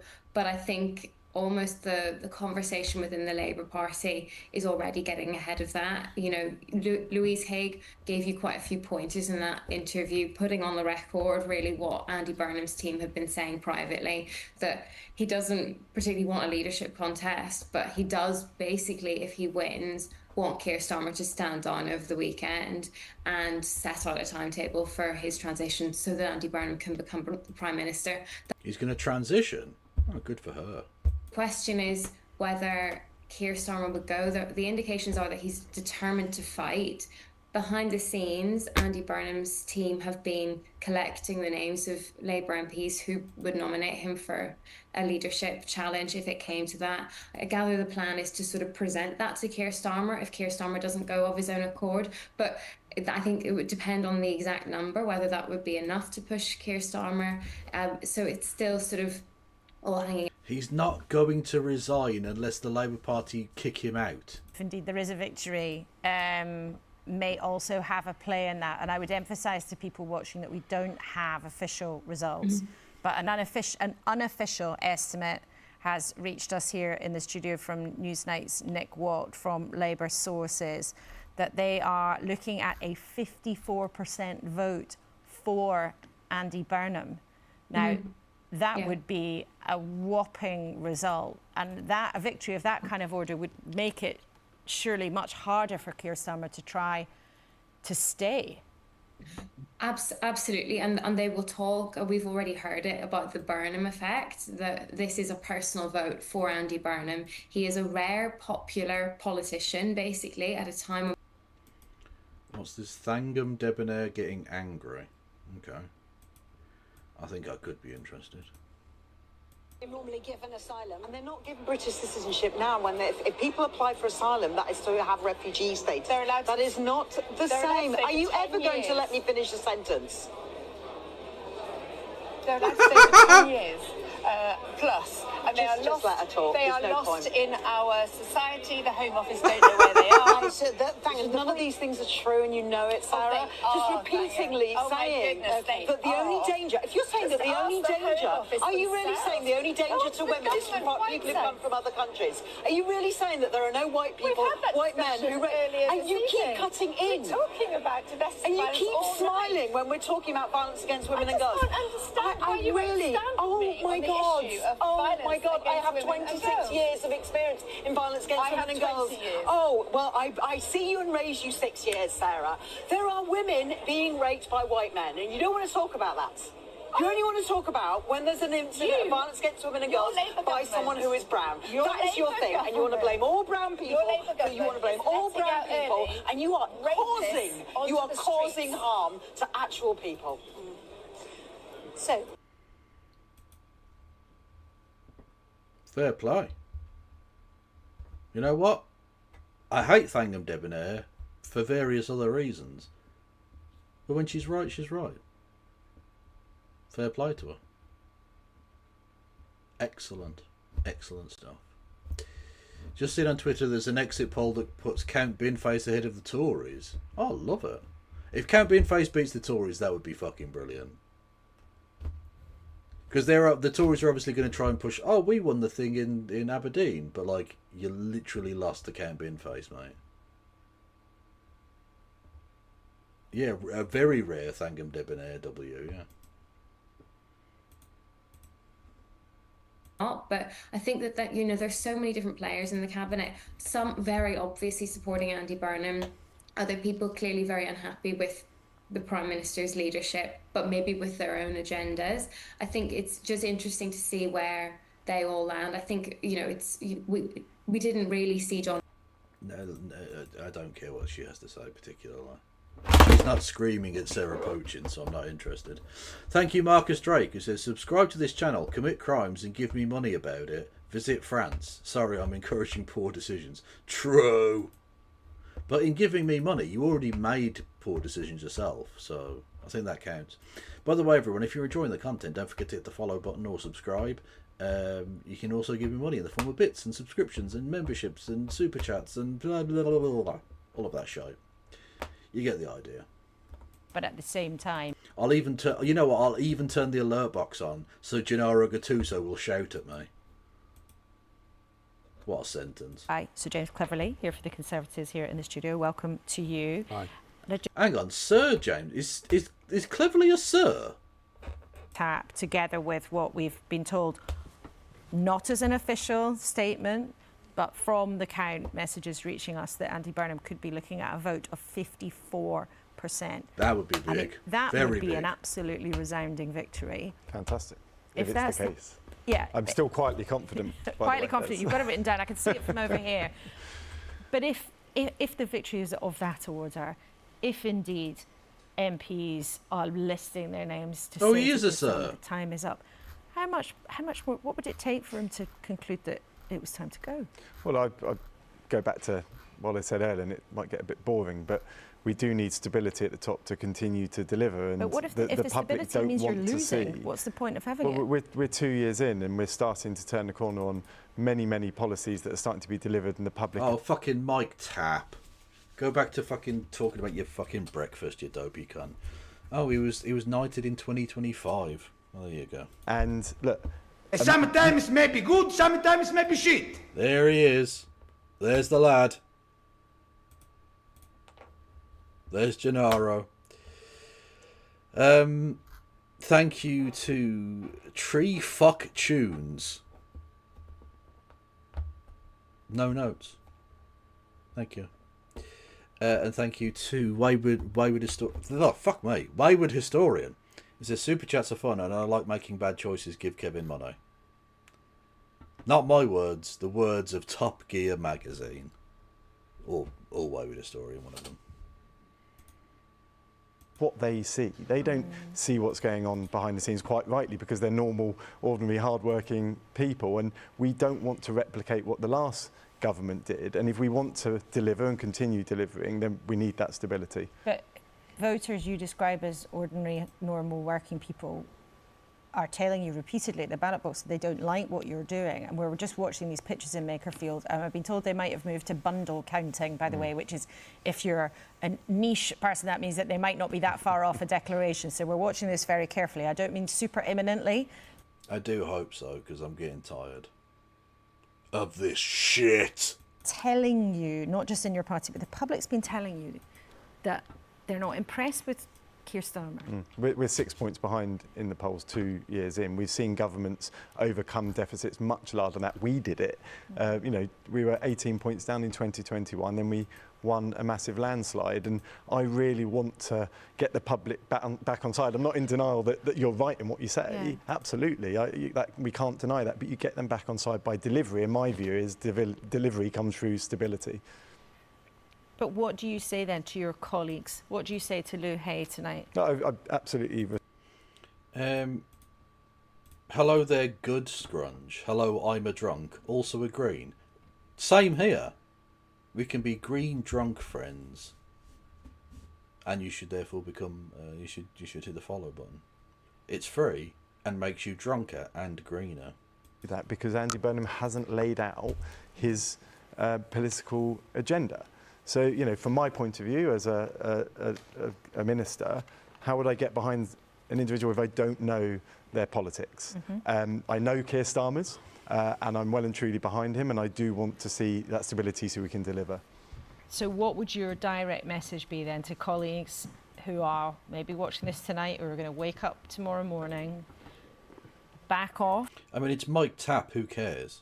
I'd say, and I've said this to them, by the way, already a couple of times, I would say that if there's a leadership contest and if Keir Starmer is replaced, then our opposition will have credible calls for a general election, just as we did when we called for a general election when the Conservatives changed their leader. Do they want an early general election?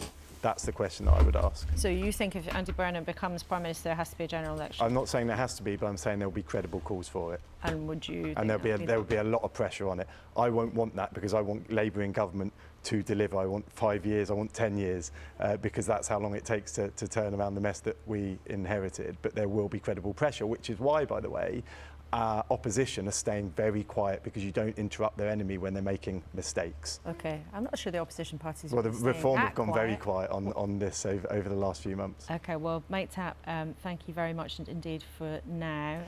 In a sea of untalented scumfox in the Labour Party, Mike Tapp might be the most untalented.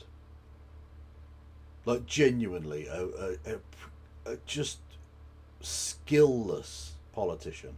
Showing viewers pictures of milling around, hanging around in Wigan, where the Makerfield result will be declared before I have too returned, long. But Kevin. let's focus on your campaign for now. How'd you get on? It was good fun. It actually was really interesting subjects of conversation in terms of like what's the Greens' moves from here? How do they approach Burnham? Like, what's the disconnect between Reform's like totally useless base of people and the political actors at the top, right? And I think there's plenty of interesting things to discuss there. Good. Did you see the Thangam Debonair clip? I have not seen the Thangam Debonair clip, which does sound incredibly funny. It is delightful.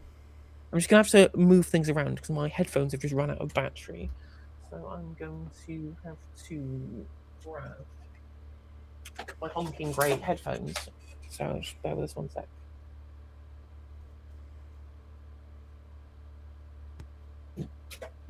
Fair enough. Yes. It's also Mexico and Korea are playing. And yeah, that's now been pushed down to BBC 2 for the Makerfield by-election, which does feel a little disrespectful to the nations of Mexico and South Korea, but okay. I mean, to be fair, we're still fucking weeks away from meaningful football at the World Cup. Literally. Yeah. Yes. Are we ready? Are you good to go? Okay, I have my actual headphones on now. They're very unseemly. Well, if it's unseemly you want, I'm your man. So true. Right, so Sarah Poachin, Thangam Debonair, two of the worst people ever. Let's have a look. They're normally given asylum, and they're not given British citizenship now. When if people apply for asylum, that is to have refugee status. They're allowed. That is not the same. Are you ever going to let me finish a sentence? They're allowed to stay for 10 years plus, and they are lost. They are lost in our society. The Home Office don't know where they are. Right, so none of these things are true, and you know it, Sarah. I thought she was going to walk off. It looked like for a second like she was going to storm off, and she decided not to.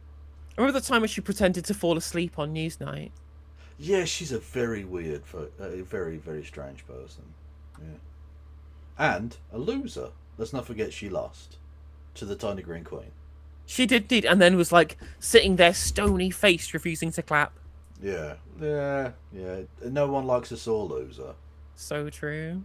repeatedly saying that the only danger, if you're saying that the only danger, are you really saying the only danger to women is from people who come from other countries? Are you really saying that there are no white people, white men who... And you keep cutting in. We're talking about domestic and you violence keep all smiling when we're talking about violence against women and girls. I can't understand why you really... won't stand Oh with me my on the God. issue of Oh my violence God. I against have women and 26 girls. years of experience in violence against women and girls. 20 years. Oh, well, I see you and raised you 6 years, Sarah. There are women being raped by white men, and you don't want to talk about that. You only want to talk about when there's an incident of violence against women and girls by someone who is brown. That is your thing, and you want to blame all brown people. You want to blame all brown people, and you are causing harm to actual people. So I can't believe I agree with Sangam Debonair. Yeah. Oh, no. Vanishingly rare Sangam Debonair dubs. Well done. Literally. Well done. Yeah, if only she spoke with that level of passion and care about anything else. Yeah, about dead children in Gaza. Yeah, that would be good, wouldn't it?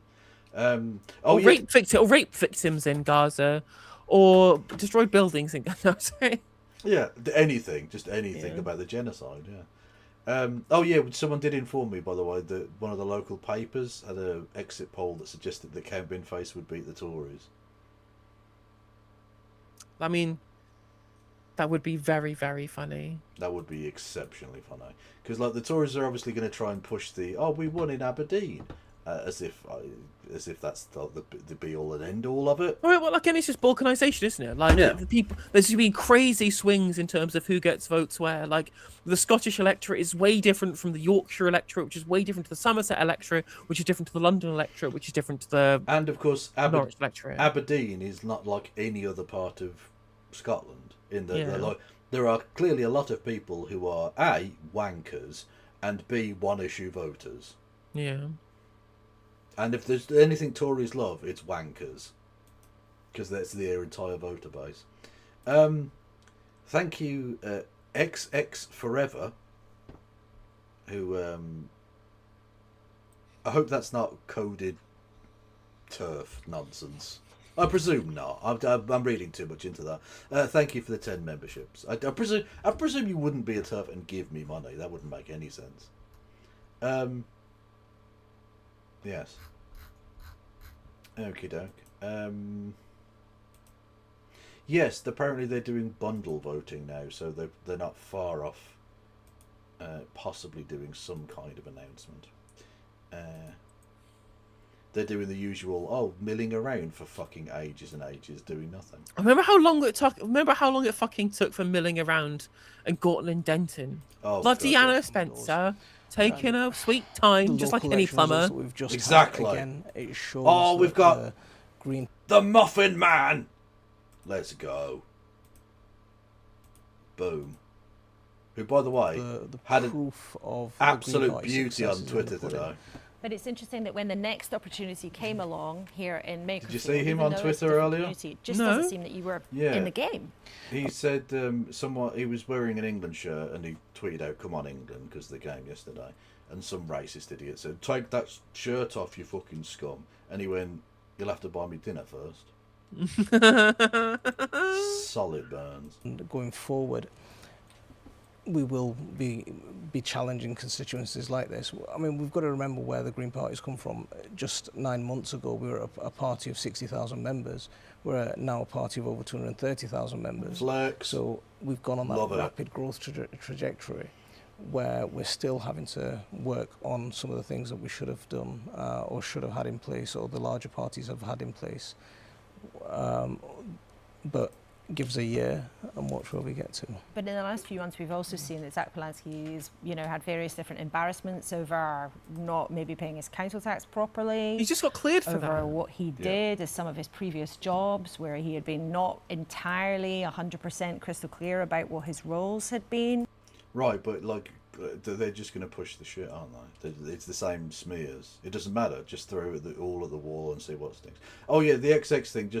That's the chromosomes traditionally associated with female, although of course I don't know my chromosomes and I know I'm a dude, so it's not the fucking defining factor of anything. But it does. Some TERFs do use XX as like they're very weird about it, incredibly weird about it. In Arbroath and Broughty Ferry, So the SNP down 5,000 votes, Tories down 2,000 votes. We already went through this. Yeah. Labour down 11 fucking thousand. 18%. 1 in 5 of their voters went nah. Nah, mate. Nah, bro. Which... They got a joke about sodium bromate, and they were like, nah, bro. I see what you've done there. I like it. It's Stover. It really is. It's just it's a care crash. True. He's in the front of the shot. But there he is, Andy Burnham, who will be hoping fervently that within half an hour or so he becomes Prime an Minister. MP once more. Of course, he was an MP for a long time, from 2001 for 16 years. Is that person in a fursuit? Do we have official furry fucking candidates now?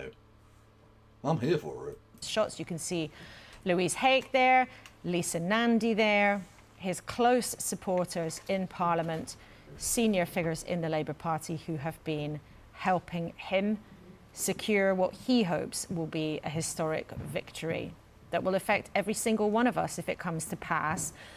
Just watching these pictures with me here in the studio, Mike Tapp, the Labour Minister at the Home Office, and who took time away from photos of breakfasts that apparently mean something.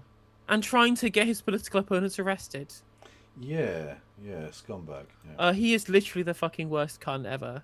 Yeah. Like, just, I cannot express in words how much I think he is just like less than human, right? Yeah. He was Mayor of Manchester. I think he's a much better communicator than Keir Starmer. He's more charismatic than Keir Starmer. I think his time as Manchester Mayor has really suited him, but it's not really a particularly powerful position. He doesn't have a lot of difficult decisions to make. It gives him a good platform to project himself without really being tested by the difficult decisions that would come from a position as Prime Minister. Did you know that he was a Sir? Cleverly? Yeah. Yeah, that one slipped past me. But I think my most remember about him is when the Russians threatened to murder him. As you do, yeah. Just Foreign Secretary. Yeah. XX Forever says not a turf kick. No, well, I'd sort of. Why would you be donating to Kevin Logan well, if you were exactly, yeah. I presume A is Australian dollar. That has to be right. Because if it was AU, it would be gold. That's 2, chat. 2 periodic table jokes tonight. That's worth money of anyone. Looked at what Boris did and thought, well, that's a good opportunity for me. Andy Burnham wants to be Boris Johnson when he grows up. Maybe. But I mean, you saw that with Sadiq Khan. I'm pretty sure that Sadiq Khan thought that being Mayor of London would be a stepping stone to being Prime Minister. That hasn't really worked out for him, and therefore I think he's lost a real passion for the job. But it'll be, as I say, really interesting to see if, and I know. What, you think he doesn't want to be mayor anymore? The fuck are you talking? Yeah, I was so sick of being mayor. I had to run for Parliament to do something else. Yeah, like literally, James Cleverly, you're an idiot. You're such an idiot. You got your own supporters to vote for someone else and lost. It's over. It's Clover. Labour source in Makerfield is suggesting Andy Burnham secured 54% of the votes. 54 would be that's an actual majority. I mean, that would suggest about 35% for reform, right? And like 10% restore, which would be crazy. Like 10% restore. By circumstance. Well, some people might recall Liz Truss being put into that situation after a contest, and that didn't do much good to many people, did it? It's no guarantee of success, but the point is, the Labour Party, most of the Parliamentary Labour Party, have never worked directly with Andy Burnham. They've not actually seen what he is like under real pressure. And some of the stuff he's done in Manchester has been really good, and it would be churlish to pretend otherwise.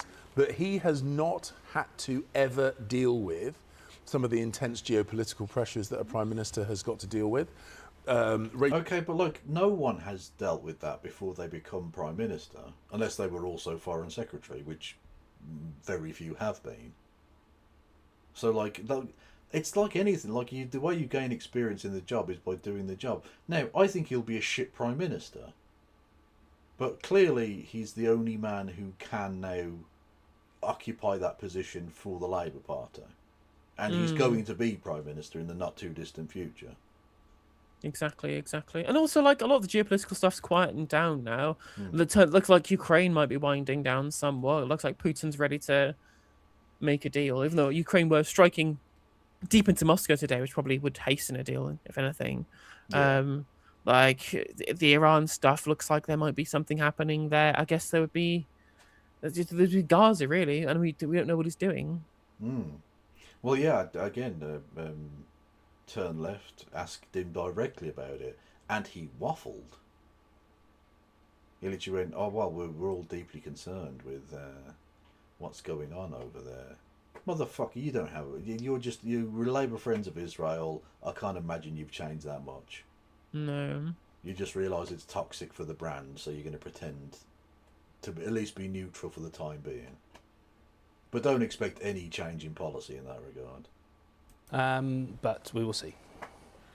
What would that mean then for Reform, having found it impossible to take what should be in these times, with you far ahead of the national polls, a constituency that had heavy Leave voting, and they pissed in the local you're expecting to lose. There's some of your activists there looking a bit miserable on the edge of the picture.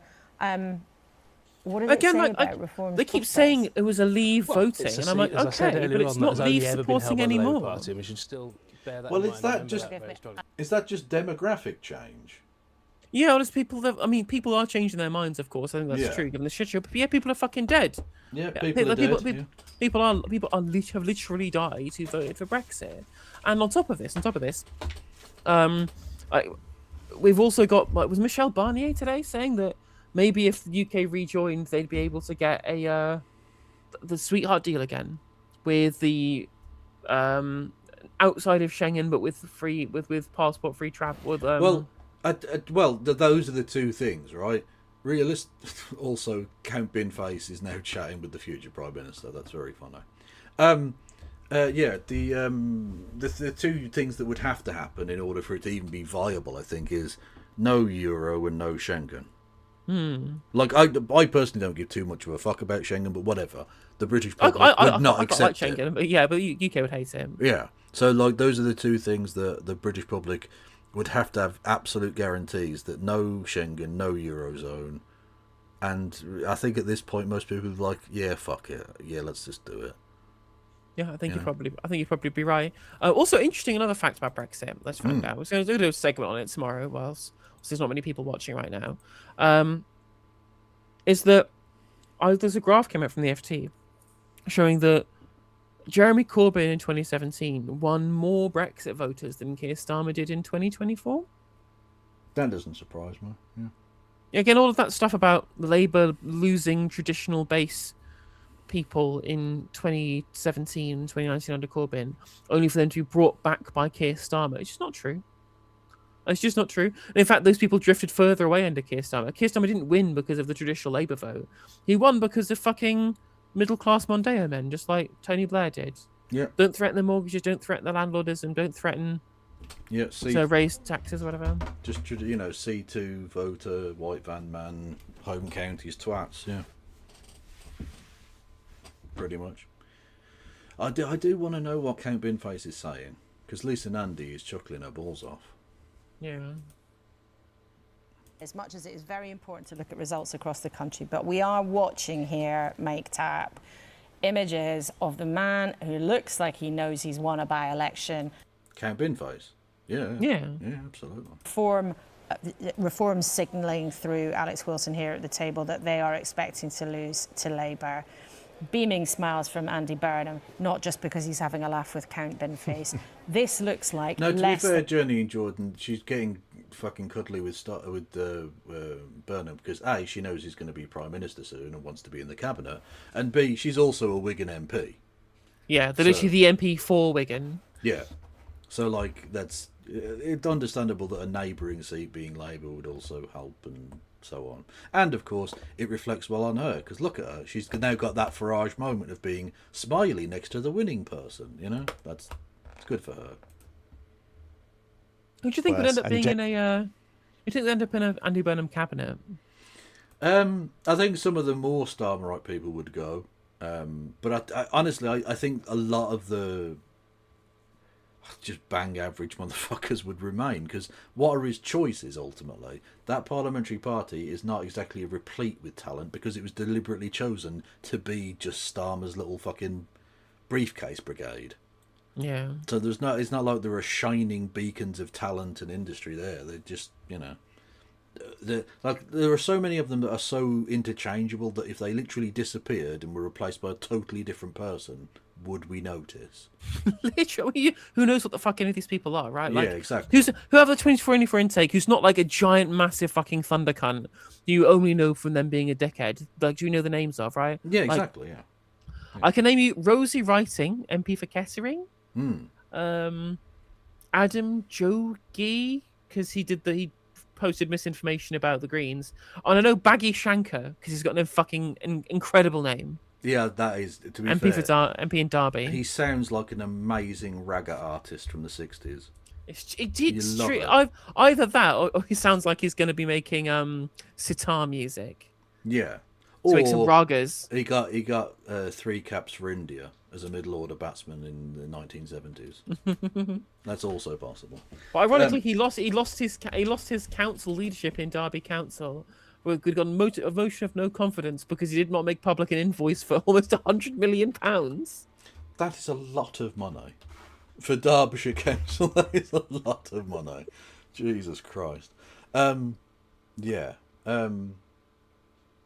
So yeah, like it's almost more interesting to say who wouldn't be in the cabinet than who would be. I think. That's true. That's true. Steve Reed has to be gone, surely. Oh my god! If Steve Reed is around, I will actually commit Sudoku live on stream. Look, he has to be gone, surely. Like the people who've been really, really loyal to Starmer, those people need to be shunted aside, or at least become very, very junior ministers. I agree. As a symbol of something. Otherwise, but then, and actually, that's sort of the point that I would make with him anyway. Is that like what changes is he actually planning to do? Because he's seemingly given every position that he could change away during this by-election. So what's the point of him becoming Prime Minister? I mean, literally just Starmerism in a northern accent. Yeah. Starmerism. That's it. What's interesting is that there's a couple of briefs that like Chancellor might be Ed Miliband or Shabana Mahmood, or it might still be Rachel Reeves. We don't even fucking know. Well, does Ed Miliband want to be Chancellor? Yeah, he's desperate for it. Is he? Okay. It's the only job that he wants more than Energy Secretary. I'm assuming specifically so that he can give more money to DS and Zs. Yeah. He's getting mad that he's not being given all of the capital funding in the world to massively expand green power. And again, like if you want to have the rest of the economy functioning, that's the thing that you should do, right? Yeah, it is a thing that definitely should be a priority rather than like, you know, military massive expansion or whatever. Yeah. But there we go. Let's have a listen to this knobhead. Do is you find the solution that's not normally the easiest solution, but you work back from there to deliver it. And I'd like to see that across government, across the civil service. I'd like to see the immediate answer from civil servants being yes, and then we work back and find a way to deliver that. And often you... Right, but that's not what civil servants are. They're not there just to do whatever you say. They're there to facilitate governmental policy, but like their interest is in the British public, ideally anyway. Obviously, it's obvious they obviously care about themselves enormously, but their role is to try and facilitate good policy, not just some random shite that a minister comes up with. So if it's not workable, they have to tell you it's not workable. Yeah. So like this nonsense of like, oh, the only reason it's going badly is because we're being stymied by the fucking civil service. Well, if that's the case, it's true for all governments, and not all governments have been as shit as yours. Well, it at least reminds you of the bit where in Peep Show, where he's just like he's told to integrate sales and marketing in Project Zeus. He's like, yeah, problem with Project Zeus, it doesn't work. Yeah, pretty much. Also, why would you want to integrate sales? Like, we just got a bunch of MPs and countesses who want to integrate sales in marketing without realising that's a stupid fucking idea. I can't believe the civil services get me in the way of my project's use. Yeah, it's just dumb. Yeah.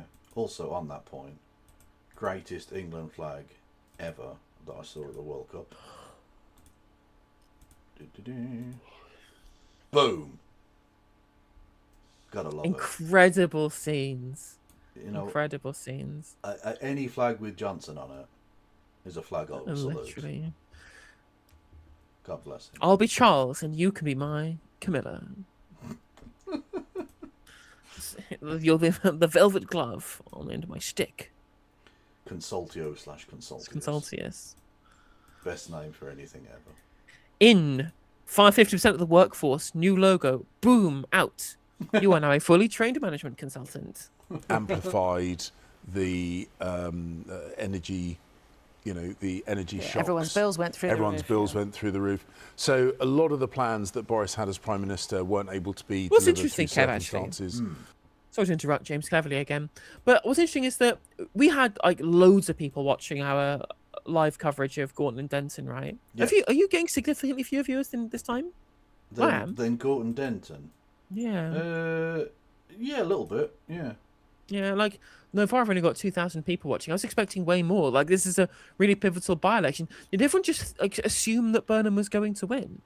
Well, I think there's partly that, and partly like we obviously have a significant Green following, and so the fact that the Greens were going to win, or potentially going to win, in Gorton and Denton, whereas now they're like nowhere. And as much as like it is important for the country, like people who watch our streams probably don't want to watch Andy Burnham win. That's true. I mean, again, I don't really care who wins really, but I'm just here to find out if Count Binface beats the Tories. That's the only election that really matters tonight.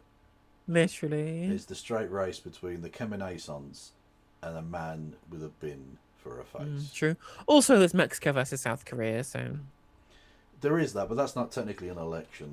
That's a game of football. But yes, that is true. At the Estadio Guadalajara. That's incredible. I'm still seeing Starmerites, like 500 likes on a post on Threads saying, is it important to remember that Starmer kept us out of the Iran war? And I'm like, no, he didn't. No, he didn't. He literally didn't. No. Also, you need to stop going on Threads. Oh, it's so funny though. It's not. It's not good so not good funny. for your health. It's gonna be extra. It's gonna be extra funny when Burnham wins and deposes Starmer. The cope is gonna be so funny. It is. Just literally gonna be fucking Cameronite dickheads going, "No, our glorious leader. I'm leaving." Mr. Sensible, no. Like literally the bit in Revenge of the Sith. No. Exactly. You can't spell SKS without L. So true. Lined up, which implies that the declaration could be coming to us soon. It's 2:42 in the morning, and it may be within a few minutes that Andy Burnham will be confirmed to have had the victory that he has desired for Robert such Kenyon, a I am long confident time. of a big But vote we're just for going to stay on reform those tonight. pictures as we continue our conversation around the table. Andy Burnham, of course, a local candidate. His kids went to school in that part of the world. He lives nearby, and for the last 9 years, he's been the Greater Manchester Mayor. Compared to most other senior politicians, he has very healthy popularity ratings with the Muse, public. I guess. But he's... According to Europe-Elects, in Aberdeen South, the Labour vote percentage of 5.4% is the party's worst ever result since it began contesting the seat in 1923. Keir Starmer has been the most effective murderer of the Labour Party ever. Well, this is why, it's kind of existential, isn't it, this by-election? Yeah, they have to do something. It has to change. Like, they literally, it's so unbelievably selfish. And again, it's because the Labour Together people only were ever in it for themselves and nothing else. For him to remain, because he's killing. Not only is he hurting the country, but he's hurting the party, and he's hurting democracy, and taking people's rights away. I mean, that's the thing, right? Actually, not only is the stuff about Gaza important to understand what Andy Burnham's position on, he needs to U-turn and repeal the insane authoritarian shit that Starmer has done. If he will not do that, he does not get. He should not get any support from anyone purporting to be left wing. Yeah, absolutely. But did you see the true leftist, Paul Mason, backing Andy Burnham in Wigan this week? I'm surprised Paul Mason didn't stand, given his deep connections to Wigan. Yeah. Well, no, because he's waiting for a safe seat. True. Which is definitely going to happen any day now. Also, council by-election in Bury, which has got some interesting stats here. So, Labour Party basically stayed the same, like less than 5% probably in terms of drop in vote share isn't particularly relevant. Reform up from 0 because they didn't contest to 31% in second place. Workers' Party of Britain in third place with 18.4%, again from not contesting previously. Greens in fourth on 6%, having never contested this seat before. The Bury Independents minus 30% down to 2%, and the Tories minus 22% down to 3%. What the fuck is going on in that constituency? That is, yeah, there must be some whack local shit going on there. That's 40% turnout as well for like a council by-election. That's mad. What's going on in Moorside?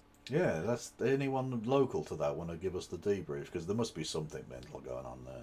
Popey in chat. I know Popey lives in Bury. Can you elucidate what's going on there? Also, the future Prime Minister shaking hands with a furry. It's wokeness gone mad. Literally. The next they'll be putting kitty litter in the schools. Didn't that already happen? Oh yes, true. It was on Facebook, so it must have happened. Yeah, well, exactly. Someone said it, didn't they?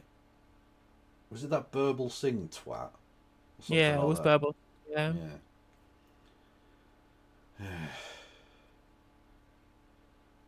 Oh, and there's the XMP, the Josh Simons guy. Yeah. Who, let's not forget his scandal, the little fucking authoritarian shit. Honestly, I didn't expect quite the level of authoritarianism from the government. Like, I wasn't expecting them to be like super like small government libertarian, but I wasn't expecting like, the end of jury trials. What? I mean, yeah, like 100%. Like, he really got his cues from the Tricom, didn't he? Yeah. What's interesting as well is that on the subject of their authoritarianism, when it came down to Paul Holden exposing people like Josh Simons and Labour together, they one of part of their smear campaign was claiming that he was working on behalf of the Russian state. They could have fucking banged that Paul Holden up on trumped up shit from APCO. Yeah. Because of him being engaging in things inimical to the British state, right? Yeah. Well, not just that, but the shady shit they've done with the Palestine Action people, not telling the jury they were going to be charged under the terror terrorism. Connection. Yeah, like what the fuck? How is that even a fair trial?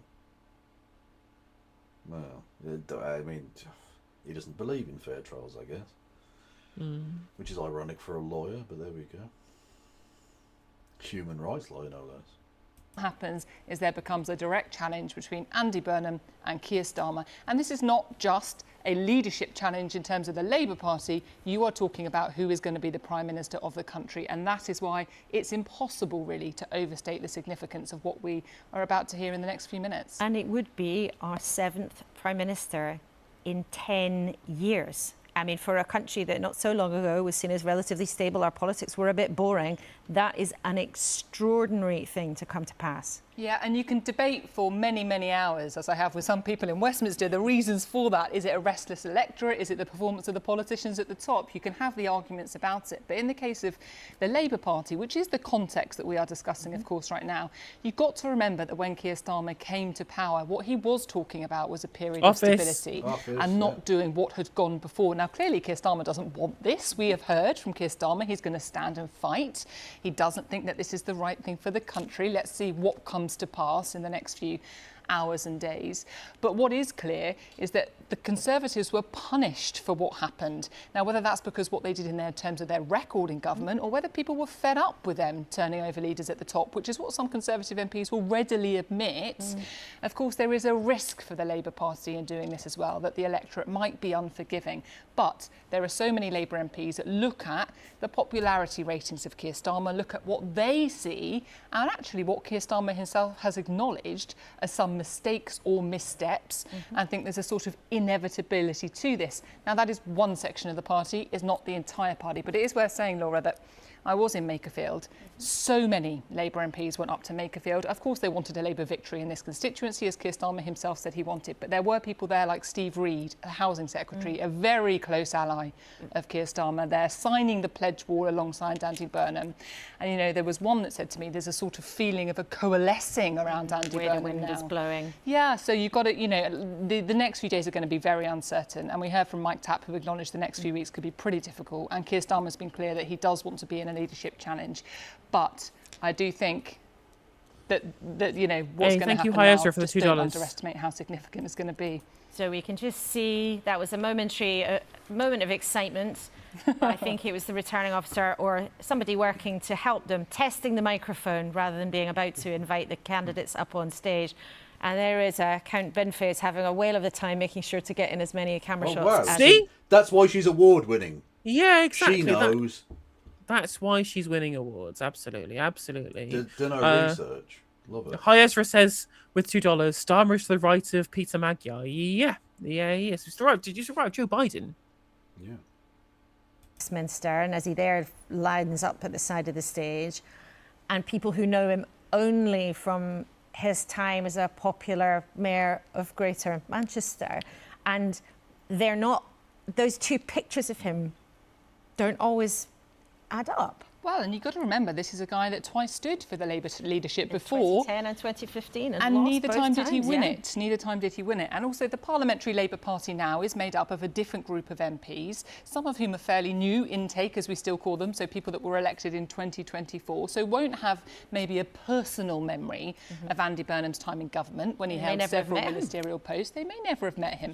And, you know, you just need... Loads of them still haven't met fucking Starmer. What are you talking about? Literally. To being in government and running a Whitehall department, that is true to say, but the opinion polls do say he's developed a level of personal popularity which at the moment is not very familiar for many politicians and particularly many party leaders, and that's really what he's been leaning on quite heavily in this campaign, you know, which is why you've seen Andy Burnham's face on the posters and not Labour emblazoned all over them.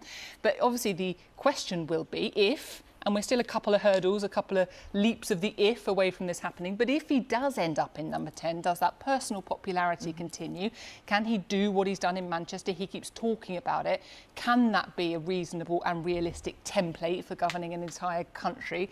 They are the questions that will pretty quickly face Andy Burnham if he wins the Makerfield by-election, if he manages to get into number 10. And those hurdles are still there. And the first hurdle may be about to be cleared, but the second hurdle could be very messy and painful as Labour as a party to get over potentially, as we've talked about all the indications from Keir.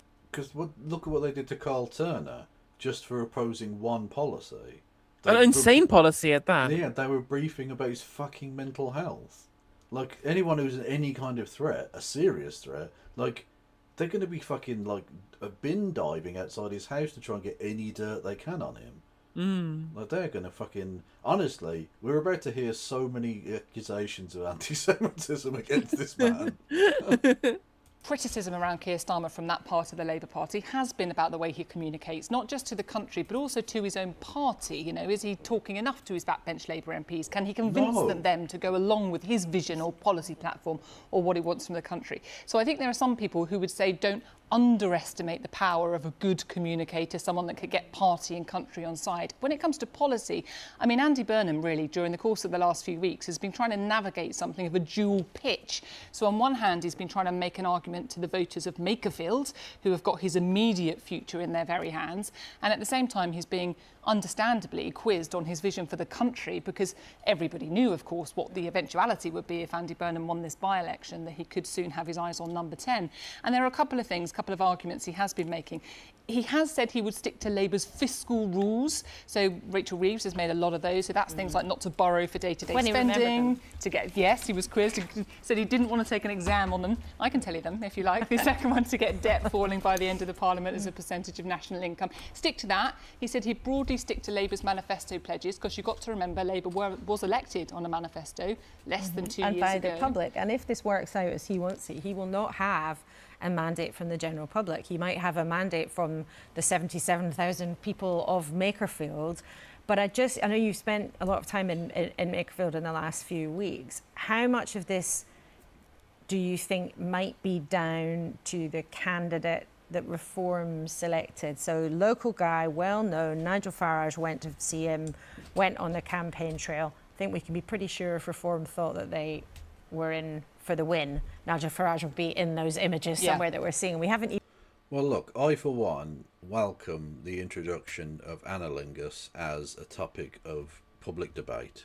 Yeah, I never expected so much of this by-election campaign would be devoted to the discussion of rimming. Well, you know what they say in nationalist circles: British rim jobs for British workers. So true. Influence the outcome. Nationalise the rim It's been jobs. quite an extraordinary by-election, and you've got to have some kind of empathy for all of the candidates in this race who've just found themselves thrust onto the national stage and the national platform in a way that you don't always get with people that are standing in a by-election race. With Robert Kenyon, one of the things that has been a feature of this campaign are his past social media comments. He's been repeatedly asked about them, some things that he has said online, particularly about women, but not exclusively about women. He's denied he was sexist, but that's come up in debates and discussions. He's faced repeated questions about it, and he's had to sort of defend his record. He said they were made before he entered into politics, but Nigel Farage has almost tried to say, well, look, this is our local guy, he's not a career politician, kind of attempt to make a virtue of the fact that he's not as polished as some other performers. But even in Makerfield, there were people talking about the social media comments. It might have been that some people thought they were overblown. Did you see what happened on the newsagents? Other people were, Tell me about it.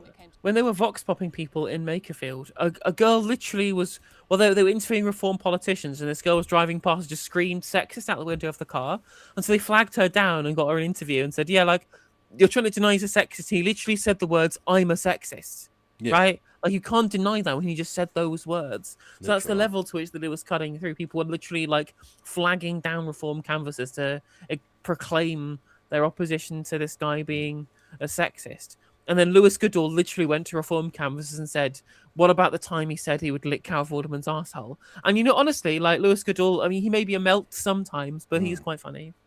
Indeed so. And the thing is with the sexism is that the lady people make up roughly half of the electorate, and they're not fans of it. Yeah. According to Sam Coates from Sky News, it's over for Keir Starmer. He says that Starmer has a few tens of MPs allies left. Again, like I said, in theory, he has the confidence of the House of Commons. In theory. And the thing is, what's hilarious, right? It's like, all these MPs were fucking selected purely on the grounds of being cucks for him, and they still can't back him. They still hate him. Because that's how bad he is. Well, not just how bad he is, but how pathetic he is. Yeah, he's very pathetic, isn't Like, he? you can't even fucking wield the stick with your own backbenchers at all. Like, you're an embarrassment. Get the fuck out. He's just really bad at being Prime Minister. I think we discussed this last time we did stream together. I think we've discussed this every stream we've done for the last 2 fucking years. But specifically, like, him being bad at just the actions of doing governance. Just honestly, just so bad at this stuff. That's true. I'd not thought of it that way, Phil Gornall. Carol Vorderman's ring piece could make Andy Burnham the Prime Minister. Literally true. It's a weird interjection. Rarely has a sphincter had so much political impact. Thank you, Paisley, for another $2. Any world in which Burnham now calls a second EU referendum? I don't think so. Not until the next Parliament, at the very least. No, I don't. Honestly, I think this generation of politicians don't want it. They've been through the... Like, you got to bear in mind, how many prime ministers has the fucking destabilisation of Brexit and its kind of ripple effects have caused? What was it, 7 prime ministers in 10 years? That's mental. Why would they want to reopen those wounds? We'll distract them from it. I guess we'll distract them from all the mess of the prime ministers. Well, I guess so. But the problem is, of course, also one of the major pressures is Nigel Farage.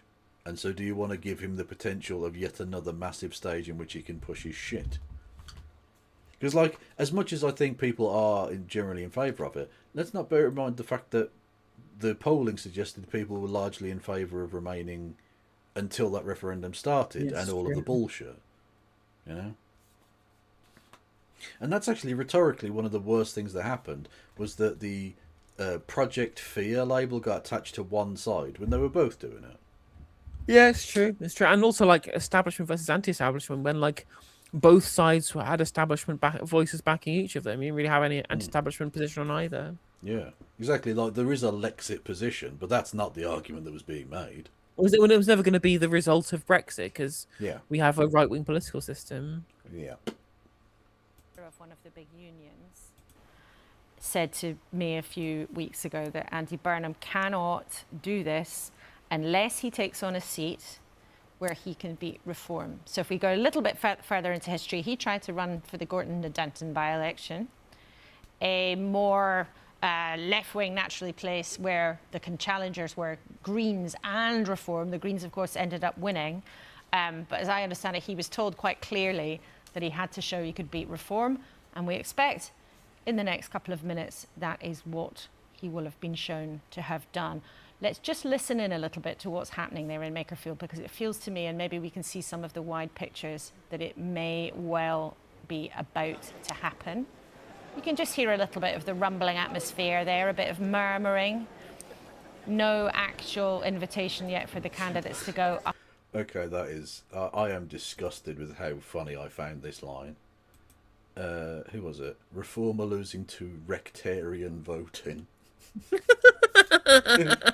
Honestly, Crank, that is disgusting genius. Well done. We love it. The candidates should take their place. Maybe he's just having his picture taken at the lectern before things get going. Oh, old howling Lord Hope. God almighty, what a fixture. Part of the national furniture. Imminent. Mike Tapp, Home Office Minister for Labour, you said an intriguing thing to us about 10 minutes ago, that if Andy Burnham tries to become Prime Minister, you'd be asked to back someone whose politics you don't know. I've never met Andy Burnham, as many MPs haven't, and it's no secret that... Also, can I just say, Mike Tapp has never said anything that was intriguing. No. It's never happened. Looks like it's where it's going. It's fantastic for Andy. And what I say to the Labour Party is this is what we can do. We can beat Reform if we look at who we're trying to beat. Andy Burnham can beat Reform. The Labour Party can't beat Reform. They've shown that very conclusively. Because notice, they weren't saying vote Labour, they were saying vote Andy. Literally, Labour was nowhere near the election material. Yeah. Fundamentally, the Labour Party did not win this election. Technically, it was their candidate, but the Labour Party didn't win. Andy Burnham won. It stands for, and it's what Labour stands for. I'm being asked a lot about leadership contests, which is why I have to talk about that. I'd much rather talk about this fantastic result. Which hasn't quite yet been confirmed. Excuse me. Yet been confirmed, What we're looking at will be a fantastic result. And I'd like to talk more about what we've delivered. I'd like to talk more about what we'd like to deliver over the next 3 years. I mean, look, if you wouldn't mind, I'd like to talk about all the work we've been doing in the Home Office on immigration, record deportations, up to 67,000. How important to you would it be that if Andy Burnham ends up in number 10, he doesn't unpick any of that? We know Shabana Mahmood, your boss at the Home Office, has what a lot of people in Labour see as a pretty radical, tough approach to changing the immigration rules. Would you say to Andy Burnham that he shouldn't touch them? He should just let you get on with it? And this is what I was alluding to earlier when we talked about, if we were dragged to the left, if that contest did happen. Would it help you in Dover if that happened? Or you absolutely not. It's really important. Well, all the more reason to do it. You get a more left-wing Labour Party and you get rid of Mike Tapp from Parliament. Literally so true. Win. Peak processing times are up around 71%. We've cut net migration by 82%. We're on our way to delivering a firm but fair system for the public, and I'm really... Why do people think he's won? Because, well, basically he has. You count the piles of yeah, votes. The Reform candidates or the Reform Party are essentially all but conceding. Like it's pretty obvious. He looks like he's won relatively big. We'll wait and see the exact numbers, but it does look pretty substantial. Yes. I haven't got the figure I to hand do. now, but what 218, down from 400. Hang on a So minute, I Kev. brought it down. I've just seen this morning's Sun newspaper headline. Go on then. Texas cane score massacre. Okay, that's pretty solid. That's a good one. That's a good one. Yeah, that's pretty good. It certainly beats their previous, one of their previous football-related ones, which was The Truth about Hillsborough. Yeah.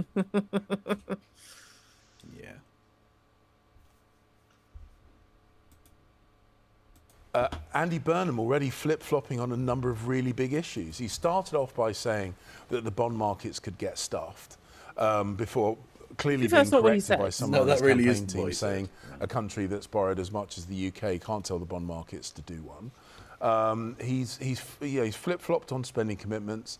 He has said that he wants to increase spending on defence, but he's also said that he would change the government's position on waspy women, which will blow a massive hole in the public finances. So it really would be incredible. What we're seeing is someone who's it really would be incredible if Andy Burnham cut like disability benefits, like go through the Tim's review, like we've already got here, having promised to do so, and then it's like, yeah, but we're also going to give even more money to pensioners in the form of the waspy women on the grounds that they didn't pay attention.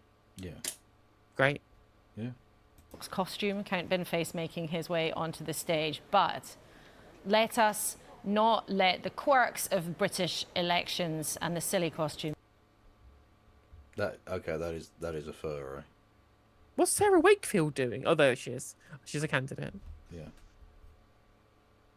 Hang on, so Burnham stood between a furry and Count Binface. Incredible. Honestly, you love to see it. This is Democracy Manifest! The new MP for Makerfield. What he hopes, what many in the Labour Party hope, will be the beginning of his journey to number 10. Quite a glamorous Let's returning listen in. officer. Yeah. Thank you to all of you for your patience this evening, and a massive thank you to our elections team, to all of the counting staff, to the staff from across Wigan Council, to Greater Manchester Police, to all our partners and to all of the staff at the Edge. You've been absolutely fantastic and you've done an amazing job. So thank you so much.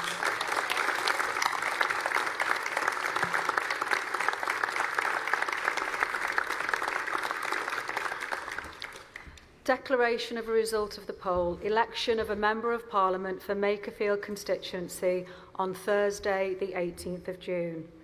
I, Alison Mackenzie Folan, being the acting returning officer at the above election, do hereby give notice that the number of votes recorded for each candidate at the said election is as follows. Austin Jake, Liberal Democrats, 163. Oh, no deposit for you, bitch. Harvey Jonathan David, commonly known as Count Binface, the Count Binface Party, 95. Oh. He could be the Tories. He could be the Tories. He could literally be the Tories. That would be it. Burnham Andrew Murray, commonly known as Andy Burnham, the Labour and Cooperative Party, 24,927.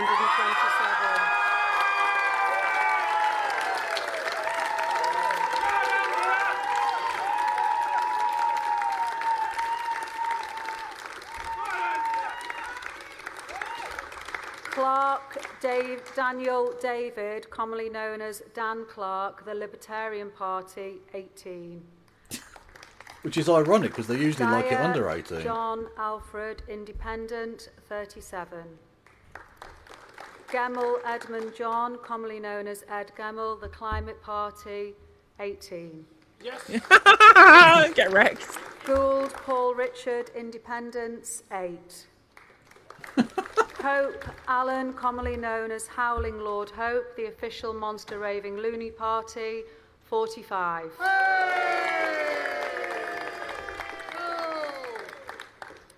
Kenyon Robert commonly known as Rob Kenyon, Reform UK, 15,600. Wow. Pissed it.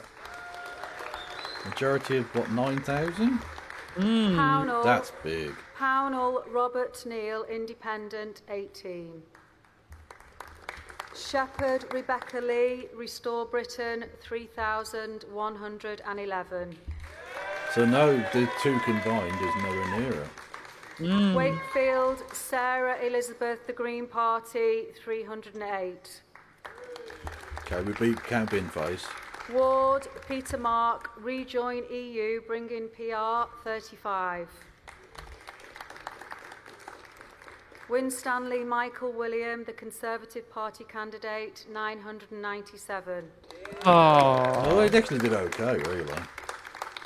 The number of ballot papers rejected was as follows. Want of official mark, 0. Voting for more candidates than the voter was entitled to, So 9. at 3:07 in the morning, Andy Burnham wins the Makerfield by-election by more than 9,000 votes, handsomely beating Nigel Farage's Reform Party. He will hope that gives him a springboard to make his way to Downing Street. Well, that is a stonking victory. It really is, isn't it? That is very, very impressive. Because that's not remotely close. It isn't remotely close. We'll at see all. what the percentages are, but like, our thoughts were, what a protect British wall. That is the worst fursuit I've ever seen. It really is, isn't it? That is shoddy behaviour, sir. Anyway, if Reform and Restore combined might have been the difference, so that Restore were the wreckers. But I mean, you could double Restore's vote and it'd still be thousands behind. Let's listen to what Dickhead has to say. Very kind of you. Shell, you sue me if you did not dump a nuclear reactor. For 27 years, you've been legally threatening me. This is not a nonsense. Go to the site and watch the 3-hour video. Okay. Not really sure what's happening there. Somebody trying to make a point just as Andy Burnham was preparing to give his victory speech. But we'll expect him to return to the lectern in a matter of moments to confirm. And now the news. fursuit's Andy having a Burnham dig. has Oh won my the God! Makerfield Count Binface, by-election. where are you? It's oh my word! It's chaos. You've now got fursuit-related activities. I would like to say Count Binface almost got as many votes as the Liberal Democrats, which is really quite funny. That is pretty good. That is pretty 95 versus 163. good. Yeah. Okay. Is Burnham going to come back? Because he's fucked off. Where's he gone? Oh, he's just leaving, I think, is he? He's not going to bother. Okay. You literally, unless you get into a car, it's not fucking entirely bagging up clear what- 1%. Fuck off, Keith! Yeah. I'm coming for you. Yes, he's just gone. Is he coming back to give a speech or what? Oh, he is. Okay. He's picking up And his here speech. he is coming up the front of the stage. Perhaps. Firstly, can I thank everybody who has worked so hard to make this election run so smoothly and so safely. Thank you very much, everybody. And can I say to my fellow candidates, yes, all of you, can I say to you all, thank you for at least a civil debate between us. If not everything going on around the election, we managed that, and that's really important. Everyone knows that politics isn't working. Everyone can feel that the country isn't where it should be. Tonight just could, be the turning point. From here on, I will give everything I have got to make it so, to ensure the name Makerfield is forever synonymous with bringing about the change this country needs. Bringing back something we've lost, hope. Hope for the future.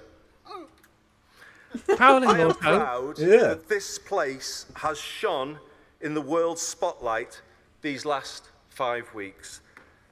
And the warmth, humour and hospitality of its people has been on show for all to see. It will never be a stepping stone to me, but instead will be my touchstone. A Reminds me of Makerfield test.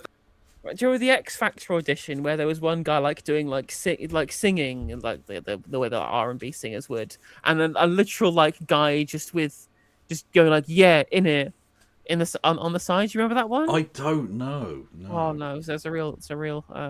But he's got fucking Howling Lord Hope as his hype man now. Literally. Just ending his doing that's the thing you got to do. The last couple of words of a sentence, just repeat it.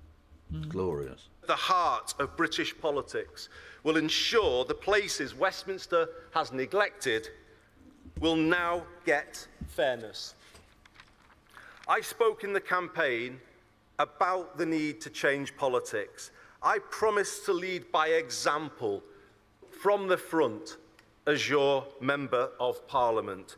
I know people... And that's, to be fair, how he was very different to Kenyon, because he was going to lead from behind. Indeed so. Also, interestingly enough, at the last election, Rob Kenyon got 13,000 votes. He only got 16,000 votes today. He's not even like the vote share hasn't even gone up that much from the last general election. Whereas Labour, the stats there were plus 10%, which, like, considering how their vote has cratered everywhere else, is very impressive. It is impressive, yeah. Like, but you know, Rob Kenyon not being able to actually massively increase the number of people voting for him, given that the Tories have collapsed as well, it's quite something. Yeah, it is. I mean, they'll just blame Restore, obviously, but there's something else going on there. Maybe choosing a fucking weirdo as your candidate, probably not great. Yeah. Because, like, what they did was they went, right, okay, he was the candidate before, and a plumber just won, so let's go with that. But forgetting, of course, that person wasn't a fucking mentalist as well. So, you know. People who traditionally vote for the Conservatives, the Liberal Democrats, the Greens, and perhaps more recently, in May, for Reform UK, have given me their support in this election. I will always have respect to them for that. And out of respect for them, I will always take a place first rather than a party-first approach, and I will focus on problem-solving rather than point-scoring. And I will work hard after this by-election. And I will say other things that are just meaningless sound bites, because I'm different than Keir Starmer. Does he feel like the hand of history is on his shoulder? It clearly. To heal the divisions of this campaign, and let it be really understood that I will be your MP, however you voted. When this borough went to the polls in May, it made a loud cry for change. In this campaign, we have begun to answer that. But I do say to my own party, this is a final chance to change. This is what people said directly to me on the hundreds of doorsteps that I stood on. We must hear it, we must act upon it, and we must get it right. There will be no second chance. But it is a chance now, from this result tonight, to build a new politics based on unity and hope, turning away from the path that takes us to a divided, dark politics of the kind we see in the United States. We must now take this path and put this country back on the right path and bring people back together and get things working properly again. It is with some sadness that this result brings an end to my wonderful 9 years as Mayor of Greater Manchester. This city region has given so much to me, and it is a wrench to leave the job I love. But I am not leaving the service of Greater Manchester. I've always been clear that it can't achieve everything it should be, and we can't close the north-south divide, and we can't make all the great English cities be what they should be without big change at the national. Just the English ones? You do realise the Prime Minister has jurisdiction outside of just England as well, right? Okay, no. Level. Or have they just given up on ever winning in England and in Wales and Scotland ever again? The Labour Party, just like it's gone, they're gone. There's no point pretending anymore. Always knew one day I would seek to go back to Westminster to complete that unfinished business, so that Makerfield and Greater Manchester and the north of England can fulfil their potential. And I will forever be grateful to the people here, the people of the wonderful places that make up this constituency, the proud places that always have deserved so much more. I will forever be grateful to them that they have given me the chance to go back and make this country work for Makerfield, and the many places like it across the country who have been neglected, who feel that the country works for other people in other places, but not for them. And that changes tonight. This result changes that. This result will bring about a country that works fairly for everywhere and for everybody. People here have voted for change. They have voted for more power for the North and everywhere forgotten by Westminster. They have voted for hope. Now let's give that back to them. Thank you very much indeed, everybody. Pablum. Said absolutely nothing of any substance whatsoever. Pablum Olympics, honestly. Yeah, just soundbite after soundbite. Yep, we want pretty much. unity, not disunity. We want forward, not backward. Upwards, but not forward, but always twirling towards freedom. Don't towards blame hope, me. I guess. I voted for Kang. Literally. Don't know why we've got to build a massive laser to point at a Middle Eastern country I've never heard of. Exactly, yeah. True. Anyway, Anyway. I actually need to go to bed. I'm Well, so same. fucking tired. But what I will say is, let's hope the Greens can win the mayoralty now that it's open. I mean, that's where the campaign is going to be, and you better believe we got to get the candidate right. Got to get the candidate right. Yeah, no offence to Miss Wakefield, but I mean, had I not told Rachel, like Baroness McLean, that she should be sent to a Labour camp on Twitter, I'd run myself. But unfortunately, I think my ship has sailed. fuck it, I'm running then. I'm not local or good at it. I mean, it might be just a justification of me moving back to Manchester. That would be cool. Maybe I'll take on Count Binface. Because I presume he'll be standing. Anyway, enough of this nonsense. We've got to go to bed. I say we, like we're not together or anything. We're fucking 100 miles away. We should remedy that distance and go and play some snooker sometime. Fuck yes, definitely. Or go to like a I don't know, a Vitality Blast match. Yeah, I'm down for some cricket. Yeah, absolutely. Anyway, everyone go follow Kevin Logan. That's KevLogan1875 on Twitch and at Ploppy111 over on the YouTubes. Everyone go and follow No Justice MTG. She's famous. I am, sort of. Navarra's still going. Jesus. That's true. I'm going to raid into him, so.